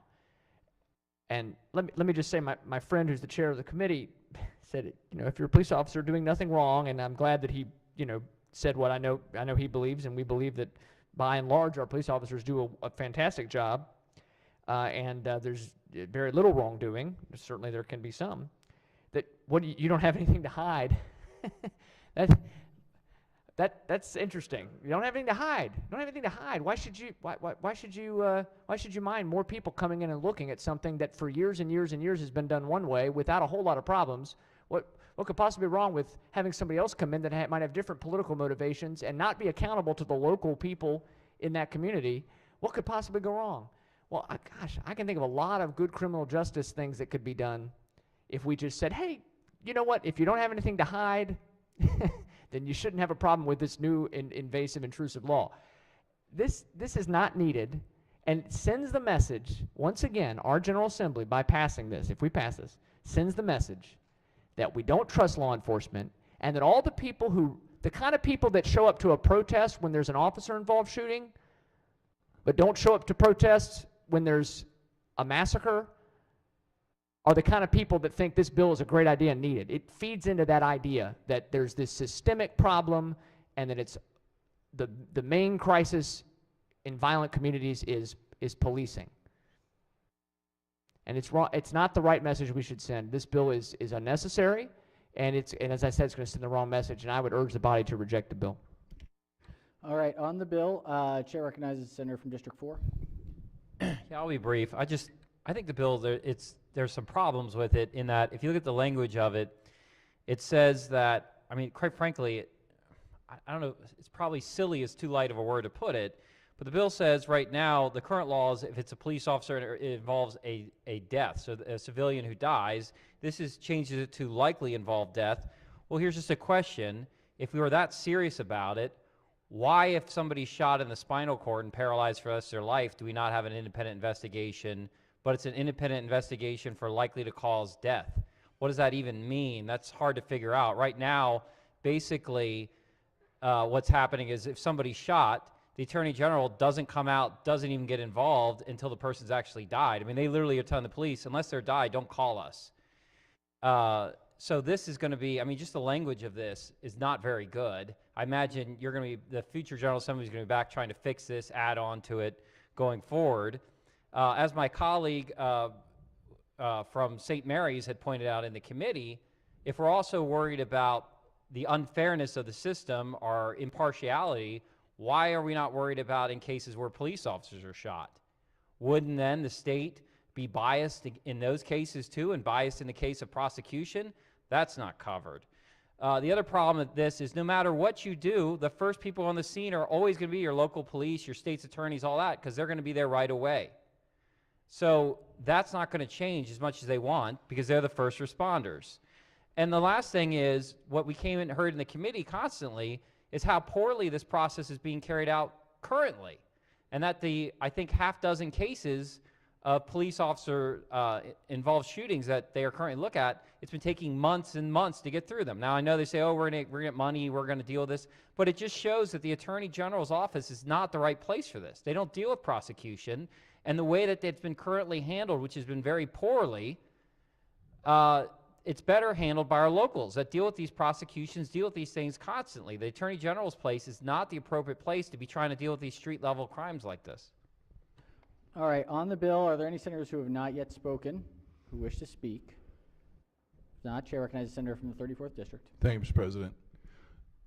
On the conflict issue, Attorney General represents us in civil lawsuits.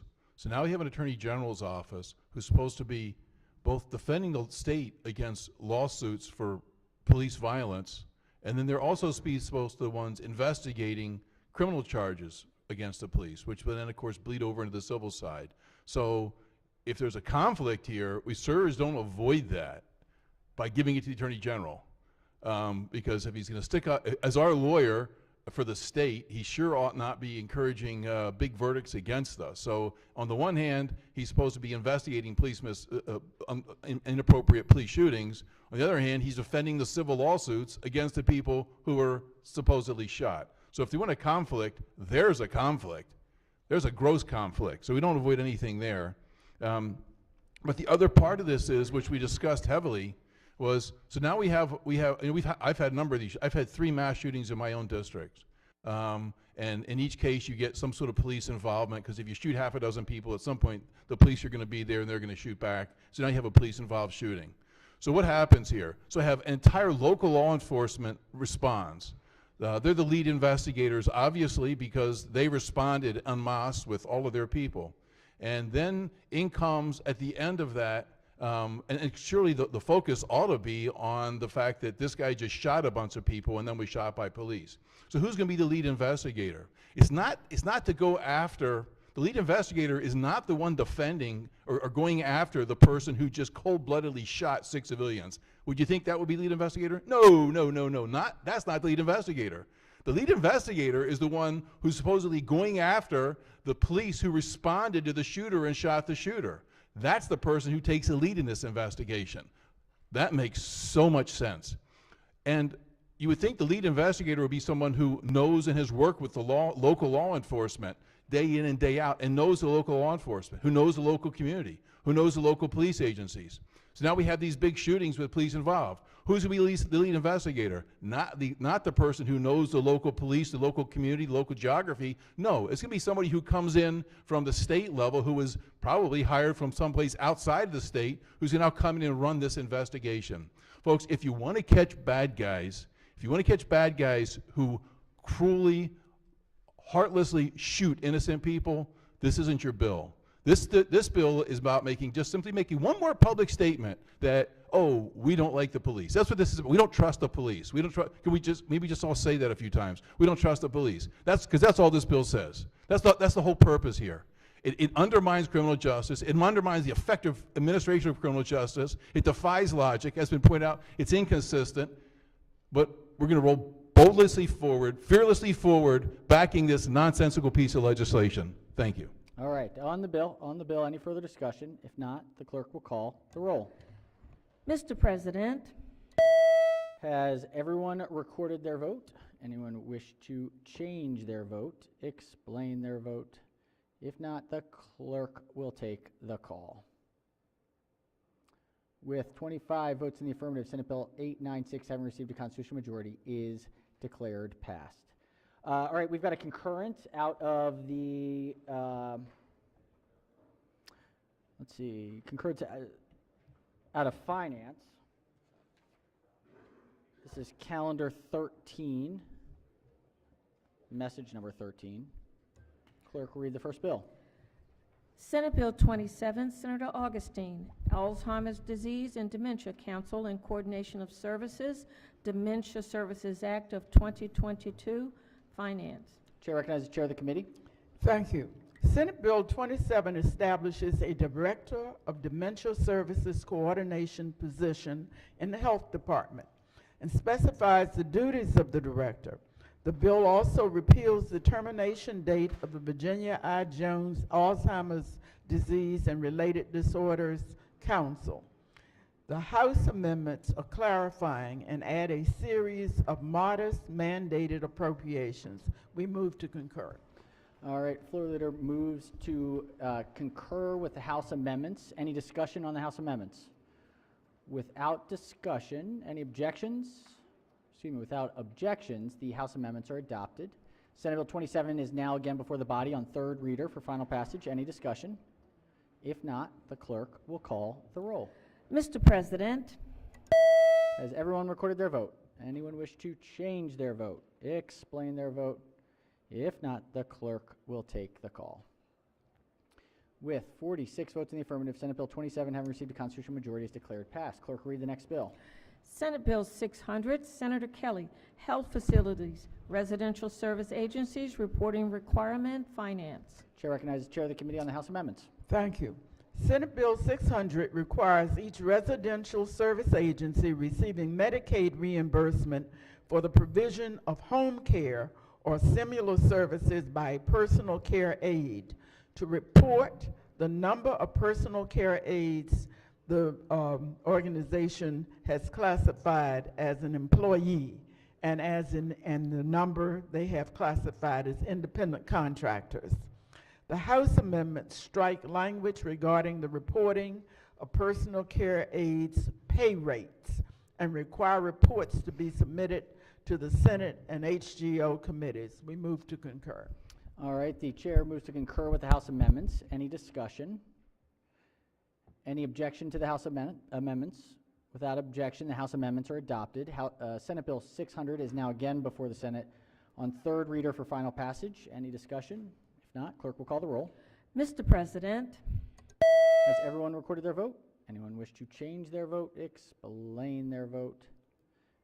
If not, the clerk will take the call. With 34 votes in the affirmative, Senate Bill 600, having received a constitutional majority, is declared passed. This is Budget and Tax, message number 14. Clerk will read the bill. Senate Bill 348, Senator Elfreth, Conservation Finance Act, Budget and Tax. Chair recognizes Chair of the Committee on the House Amendments. Thank you, Mr. President. As passed by the Senate, the bill makes changes to a broad variety of existing programs related to environmental conservation and natural resources management. and expands opportunities for agencies to obtain private investment and financing for state environmental projects. All the House amendments do is add some reporting requirements. So Budget and Tax concurs with the amendments. All right, the chairman moves that we concur with the House amendments. Any discussion?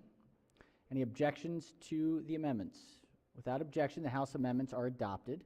Senate Bill 348 is now again before the body on third reader for final passage. Any discussion? If not, the clerk will call the roll. Mr. President, Has everyone recorded their vote? Anyone wish to change their vote, explain their vote? If not, the clerk will take the call. With 46 votes in the affirmative, Senate Bill 348, having received a constitutional majority, is declared passed. Clerk will read the next bill. Oh, I'm sorry. Is that the only one on that calendar? It is. We've got concurrence out of Education, Health, Environmental Affairs. Clerk, this is number 15. Clerk will read the first bill. Senate Bill 269, Senator Kagan, Open Meetings Act, Application and Enhanced Requirements, Maryland State Agency Transparency Act of 2022, Education, Health, and Environment. Should we special order? Or Chair recognizes the Chair of the Committee on the House Amendments. Yeah, Mr. President, this is the Open Meetings Act. They had some modest amendments. The committee has decided to concur with the House amendments and move concurrence. All right. Chairman moves that we concur with the House amendments. Any discussion of the amendments? Any objections? Chair recognizes the Minority Whip. Could I ask a question about the amendment? Will the floor leader yield on the amendments? Mr. President, can we special order this till the end of the calendar? Sure. We're almost done. This is going to be the last calendar we take You know, out. Mr. President, if I could ask a rhetorical question, it's okay. I'll just ask a rhetorical question if it's all right, Mr. President. Speaking on in the Finance Committee, we've been talking a lot about rhetorical questions. Speaking on the amendments. Speaking on the amendments, because I think I know the answer. I support the bill 100%. We'll vote for it like I did out of the Senate. I do think we need to take a long look at what we do internally legislatively as well. So that we're passing a lot of bills, I've noticed this year, for more transparency of state agencies, boards, and commissions, and I support all of that 100%. There's a lot of things I think we try here, but there's a lot of stuff that happens in the General Assembly and sort of the state political environment in the 90 days that I think we could do a lot better on. So I just wanted to make that point. I missed it the last time we did this bill. I think we pass things that then we don't ourselves always follow. We're passing them for some boards and commissions that we don't always follow in our processes. And so I just think moving forward in the future, those of us that end up back here, none of us end up back here, you never know. But in the next term, I think we ought to look more at what we can do to match some of the same things we're doing on these boards and agencies as far as agendas and those sort of things. I think it would be a good idea for us to look at that moving forward. Thank you, Mr. President. All right. Thank you, Senator. Chair recognizes the Chair Mr. of the Committee. President, we would ask that we special order this till tomorrow. All right. Are there any objections? Without objections, we'll special order the bill to the appropriate time tomorrow. All right. Clerk will read the next bill. Senate Bill 611, Senator Beidle, State Board of Dental Examiners, Training and Disciplinary Processes, Revisions, EHE. Chair recognizes the Chair of the Committee on the House Amendments. Thank you, Mr. President. This is, makes several changes provisions in the Dental Practice Act, including training and disciplinary procedures. The House recommended a technical change to the purpose paragraph, and after extensive debate, we decided to concur. All right. The Chair moves that we concur with the House amendments. Any discussion on those House amendments? Any objection? Without objection, the House amendments are adopted. Senate Bill 611 is now again before the body on third reader for final passage. Any discussion? If not, the clerk will call the roll. Mr. President, Has everyone recorded their vote? Anyone wish to change their vote, explain their vote? If not, the clerk will take the call. With 46 votes in the affirmative, Senate Bill 611, having received a constitutional majority, is declared passed. All right, Senators, we are going to pause on the work for the day there, but we do have a special presentation. And oh, we have the special order. Is that the one? Let's bring up the special order for that. Yes. If we could read, let's just do that one quickly. Clerk will read the bill. House Bill 645, Delegate Jackson, hate crimes, false statement to a law enforcement officer, favorable. Chair recognizes the senator from Baltimore City as the floor leader. Thanks, Mr. President. This bill is similar to a bill that passed the Senate, and it simply clarifies that it's a hate crime for a person to make or cause to make a false statement, report, or complaint that the person knows to be false as a whole or in material part to a specified law enforcement officer in violation of the criminal law article. The bill imposes, it makes it generally a misdemeanor and imposes a penalty of imprisonment up to 3 years and or a $5,000 maximum fine. There are no committee amendments. I would move the favorable adoption of favorable committee report.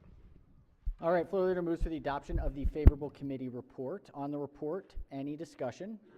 Any objections to the report? Without objection, the favorable committee report is adopted. Are there any amendments to the bill or its title? Seeing none, House Bill 645 is hereby ordered passed for third reading. All right, Senators. Each day this week, we're going to kind of take a moment at the end of the morning session to just reflect on some of our colleagues who have had incredibly dedicated years of service to the state of Maryland and who are retiring at the end of this term. So we're in our last week, and so we have 4 of those senators. So each day, we're going to take a moment, and then we have a gift on behalf of the Senate to each of them. We'd like to also ask that each kind of give some brief reflections on their time serving and lessons learned for things that they'd like to pass along for those of us who will be coming back or serving in other capacities in different areas. So these are our folks who are on to new pastures and new adventures. And the first this morning is somebody that actually we've already celebrated in a different capacity, but want to make sure to start in this place. Would like to recognize the distinguished senator who has announced his plans to retire at the end of session, and if senators will indulge, the senator from District 3, Ronald N. Young. Senator Young has served in the Senate since 2011, and we joined the Senate at the same time. Has faithfully represented his constituents in Frederick and the citizens of the state. During his tenure, he has sponsored legislation and bond bills that have greatly improved the quality of life in Frederick and well beyond. Since 2016, he served as the Senate Chair of the Joint Subcommittee on Program Open Space and Agricultural Land Preservation. Since 2019, he has chaired the Executive Nominations Committee and also as a member of the Joint Committee on Administrative, Executive, and Legislative Review, the Legislative Policy Committee, the Budget and Taxation Committee, and the Joint Committee on Federal Relations. Throughout the pandemic, Senator Young was absolutely instrumental as a member of the Senate Vaccine Oversight Work Group and has monitored the distribution of the COVID-19 vaccine in Maryland, ensuring equitable access to the vaccine. Last month, we celebrated Senator Young and his accomplishments with the First Citizen Award.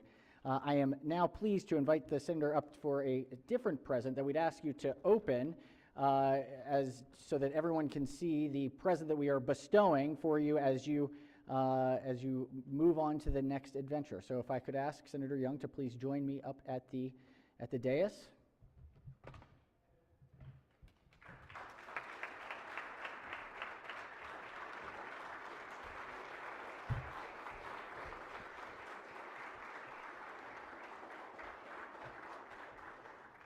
On behalf of the Senate, and would ask that you, if you wouldn't mind, opening it.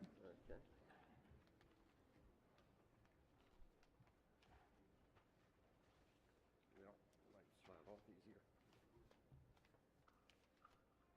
We made it especially difficult.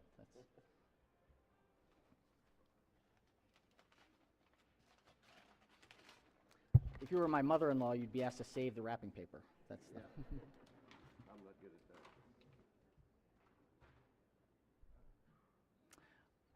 So, this is a print of the State House. It was a watercolor done in 2012 by a wonderful artist from your very own town, Frederick, named Richard Schlecht.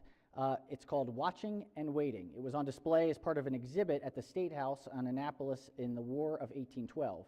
I understand that you certainly are a painter yourself, and for those of you who have not seen, there's a beautiful picture of a duck at Carroll Creek that is in my office that was painted by our very own senator. And we thought that in your retirement you could maybe add a new collection to the State House as you have a bit more time. So with that, I'm going to hand it over to you, and thank you so much for all of your contributions to the state. Thank you.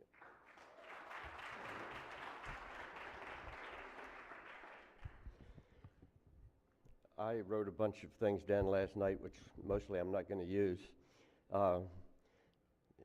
When the president asked me last night, I said, sure, I'll do it today. And then I kind of thought about something Harry Truman said, just to paraphrase him.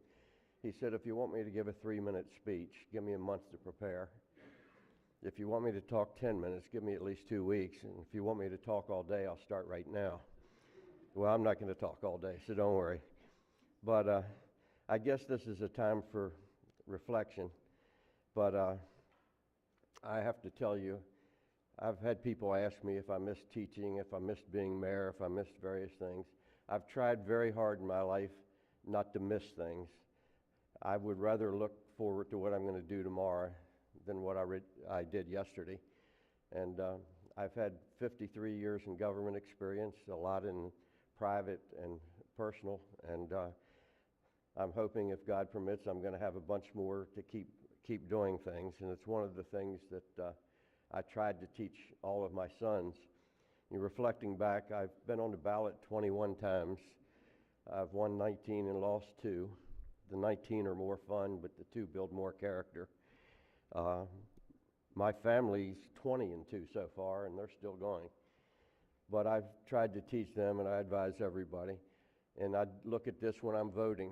I want to see people that are involved in their community and contributing when they're not being paid. That's before and after office, and that's what I've encouraged my sons to do. I never, ever said to them, run for office. I just said, be involved in the community. I never intended to run for the legislature. I actually turned down a pretty good chance to go to Congress over 40 years ago. Had no desire to go to Washington. I didn't intend on coming down here, but I wanted to change, and I asked a bunch of people to run, and none would, so I decided to give it a try, and I was successful. I will say one thing. I know the gentleman I defeated wasn't real popular with Mike Miller, but I defeated a lot of opponents, and he actually was the classiest loser I ever ran against. I was surprised. He called me. He came to see me. He was first class about how he took defeat, and I admire that in people. I tried to do that myself the couple times that I lost. Shortly after I got down here, and Mike Miller was thrilled that I defeated who I did, and I was invited to a dinner of conservative and moderate Democrats, and I never got invited to another one of those. I don't know if he had more, but I never got invited again. Mike would come to me and say, you can't vote for marriage equality and win in Frederick. And I said, Mike, I think I can. You can't vote for gun legislation and win in Frederick. I said, Mike, I think I can. And the next year it's, you can't vote against the death penalty and win in Frederick. And I said, Mike, I think I can. You can't vote for the DREAM Act and win in Frederick. I said, Mike, I want to tell you something. I've been in this a long time, and I'm going to vote the way I feel. And if it costs me an election, I can deal with it. And finally, the next year, he said, well, I guess you're a GD independent. He didn't say GD, but so he kind of let it go at that. One thing I learned with Mike very quickly, I have a bill in that, God, I hope is going to pass the House this year and get out, but I put it in 7 times. First time I put it in, I had 39 co-sponsors in here, 40 out of 47. Everybody supported it. The governor was okay with it. The Secretary of Housing supported it. The Secretary of Veterans supported it. Nobody opposed it. And Mike said to me, you have to work your bills. I said, I have to work my bills? You mean get on my knees and say, please, Mike? But anyhow, he did come around and called me a few nights before he passed and thanked me for helping to turn my county back to my party, and did tell me he admired me for standing up to the things I did. one time, I guess, played tough with him, which I know he didn't like, but I think he respected. I asked him for help on something that frankly never happened, and that was getting money to help the Hotel Conference Center in Frederick. And he told me he couldn't do it. And when I first got here, I was a deciding vote on a lot of things that hadn't passed. And though Mike said to me, you can't vote for these and win in Frederick, he'd come to me and say, I need your vote. And so one day I called Mike and Vicki back about 2 weeks before session was over and said, I quit, I'm not doing it anymore. They said, what? I said, I'm always there when you ask me, but what have I gotten out of it? And they came back 5 minutes later and said, Mike will get you the $16 million. And I knew he didn't like it, but he did respect me for it.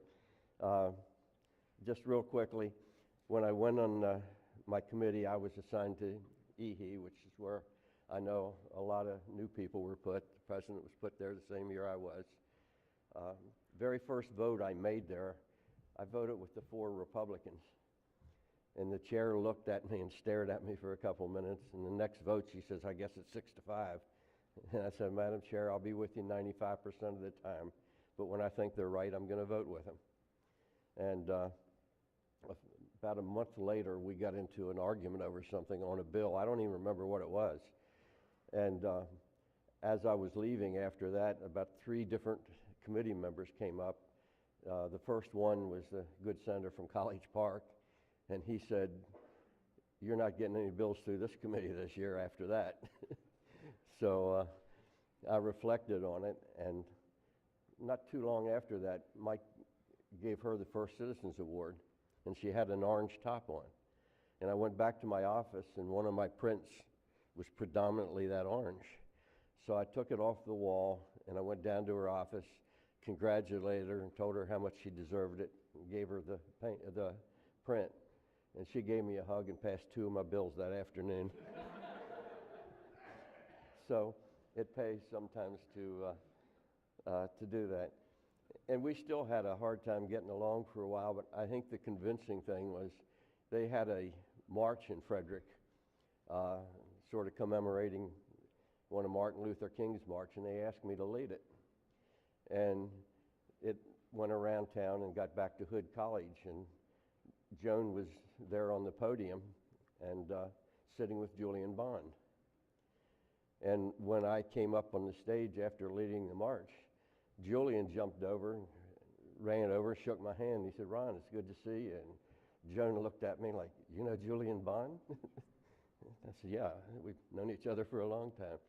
So with that, and when she found out I was a lifetime member of the NAACP, we started getting along a whole lot better. And actually, we became very good friends, and I really, really liked her. Just a few reflections, and I'll stop. We've seen a change here. Like I said, I had a contentious but still good relationship with Mike Miller, and he always supported me election time. But the last couple of years, we've had a new president, and as he said, we came in together. And I've found a different, more open approach, which I frankly, personally, have enjoyed. I'm going to jump back to EHE real quick. I was cleaning out my desk last week, and I pulled out the 2011 roster, and I was looking through it, and there's only 12 senators in here that were here in 2011. And then I looked at what committees they were on. There is no one here today that was on judicial proceedings in 2011. There are 2 here that were on finance, and there are 2 here that were on B&T, and 8 of the 11 from EHE are still here.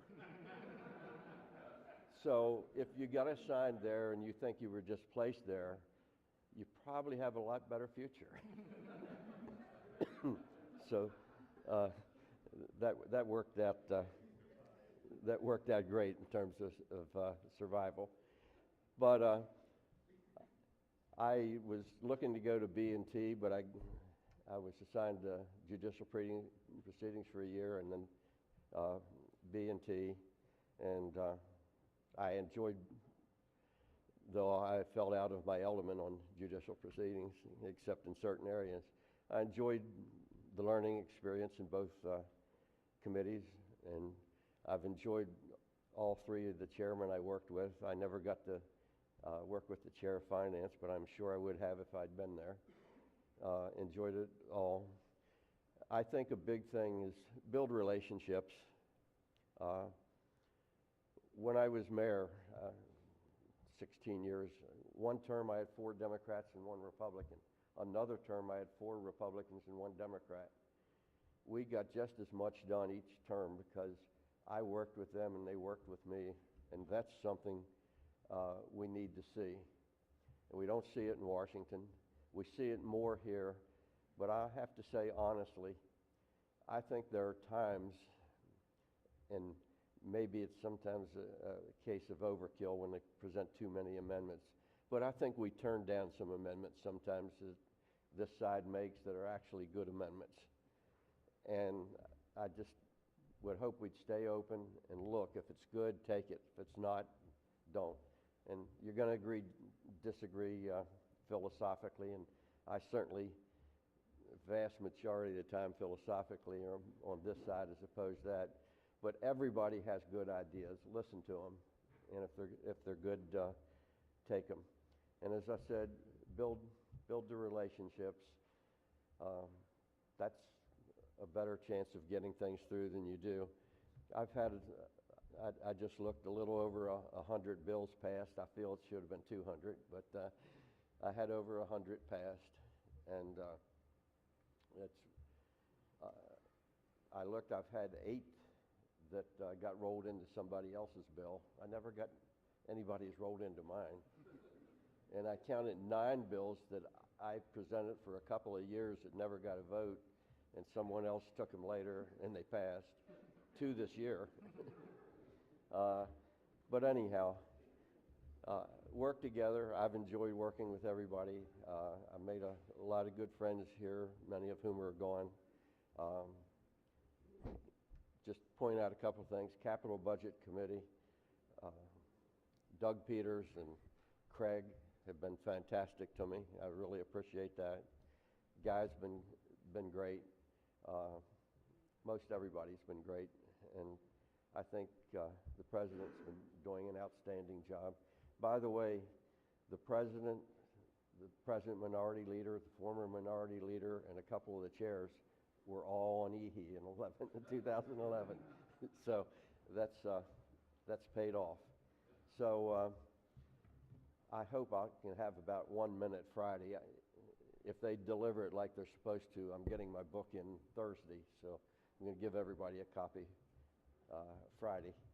And I would just say that I hope to come down a few times and see everybody. I've enjoyed my 12 years, and I just want to thank all of you that have been friends and that I've worked with, that I really, really appreciate it. And the staff down here now and the ones previously, and Joy, Sally, everybody's been fantastic, and it's been a great time, and just thank you very much.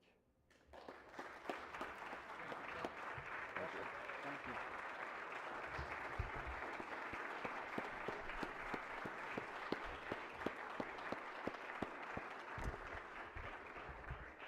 Thank you, Senator. Some good reflections, good lessons. All right. We did not do committee, I think we went a little, is that correct? L2, any announcements for finance committee meetings? Finance will meet for bill hearings and voting at 2:30. 2:30. Education, Health, Environmental Affairs? Mr. President, Education, Health, and Environmental Affairs will meet at 1 o'clock for 13 bill hearings, a voting list of 20-plus bills, and we'll return to address cybersecurity. Whew, long day. All right. Chair, Budget and Tax? Let's do voting at 2:30. 2:30. Chair of Judicial Proceedings. Thank you, Mr. President. We'll meet today at 1:30 for bill hearings, followed by a voting session. 1:30, then voting. Rules? Chair of our Rules Committee? Thank you, Mr. President. The Rules Committee will meet right after session in the Red Room. And following that, we will have a very short meeting with the Prince George's senators All right. Yes, Chair. in the Red Room. Thank you. All right, Chair recognizes the Mr. President, let's move it back to 115 for EHE, 115. 115 for EHA. All right. Any other announcements? Any other, yes, Chair? If I can adjust, we will just vote at 2:30. Just voting at 2:30, just voting at 2:30, no hearings. All right, anything else? Anything else before quorum call? If not, all right, let's, Madam Clerk. Mr. President, Has everyone recorded their presence? If so, the clerk will take the call. With 47 members in the chamber and a quorum being present, the Senate of Maryland is now in remains in session. Chair recognizes the majority leader. Thank you, Mr. President. I move the Senate of Maryland stand adjourned until Wednesday, April 6th at 10 a.m. 10 a.m. Without objection, so ordered. Stay safe. Have a wonderful day, everyone.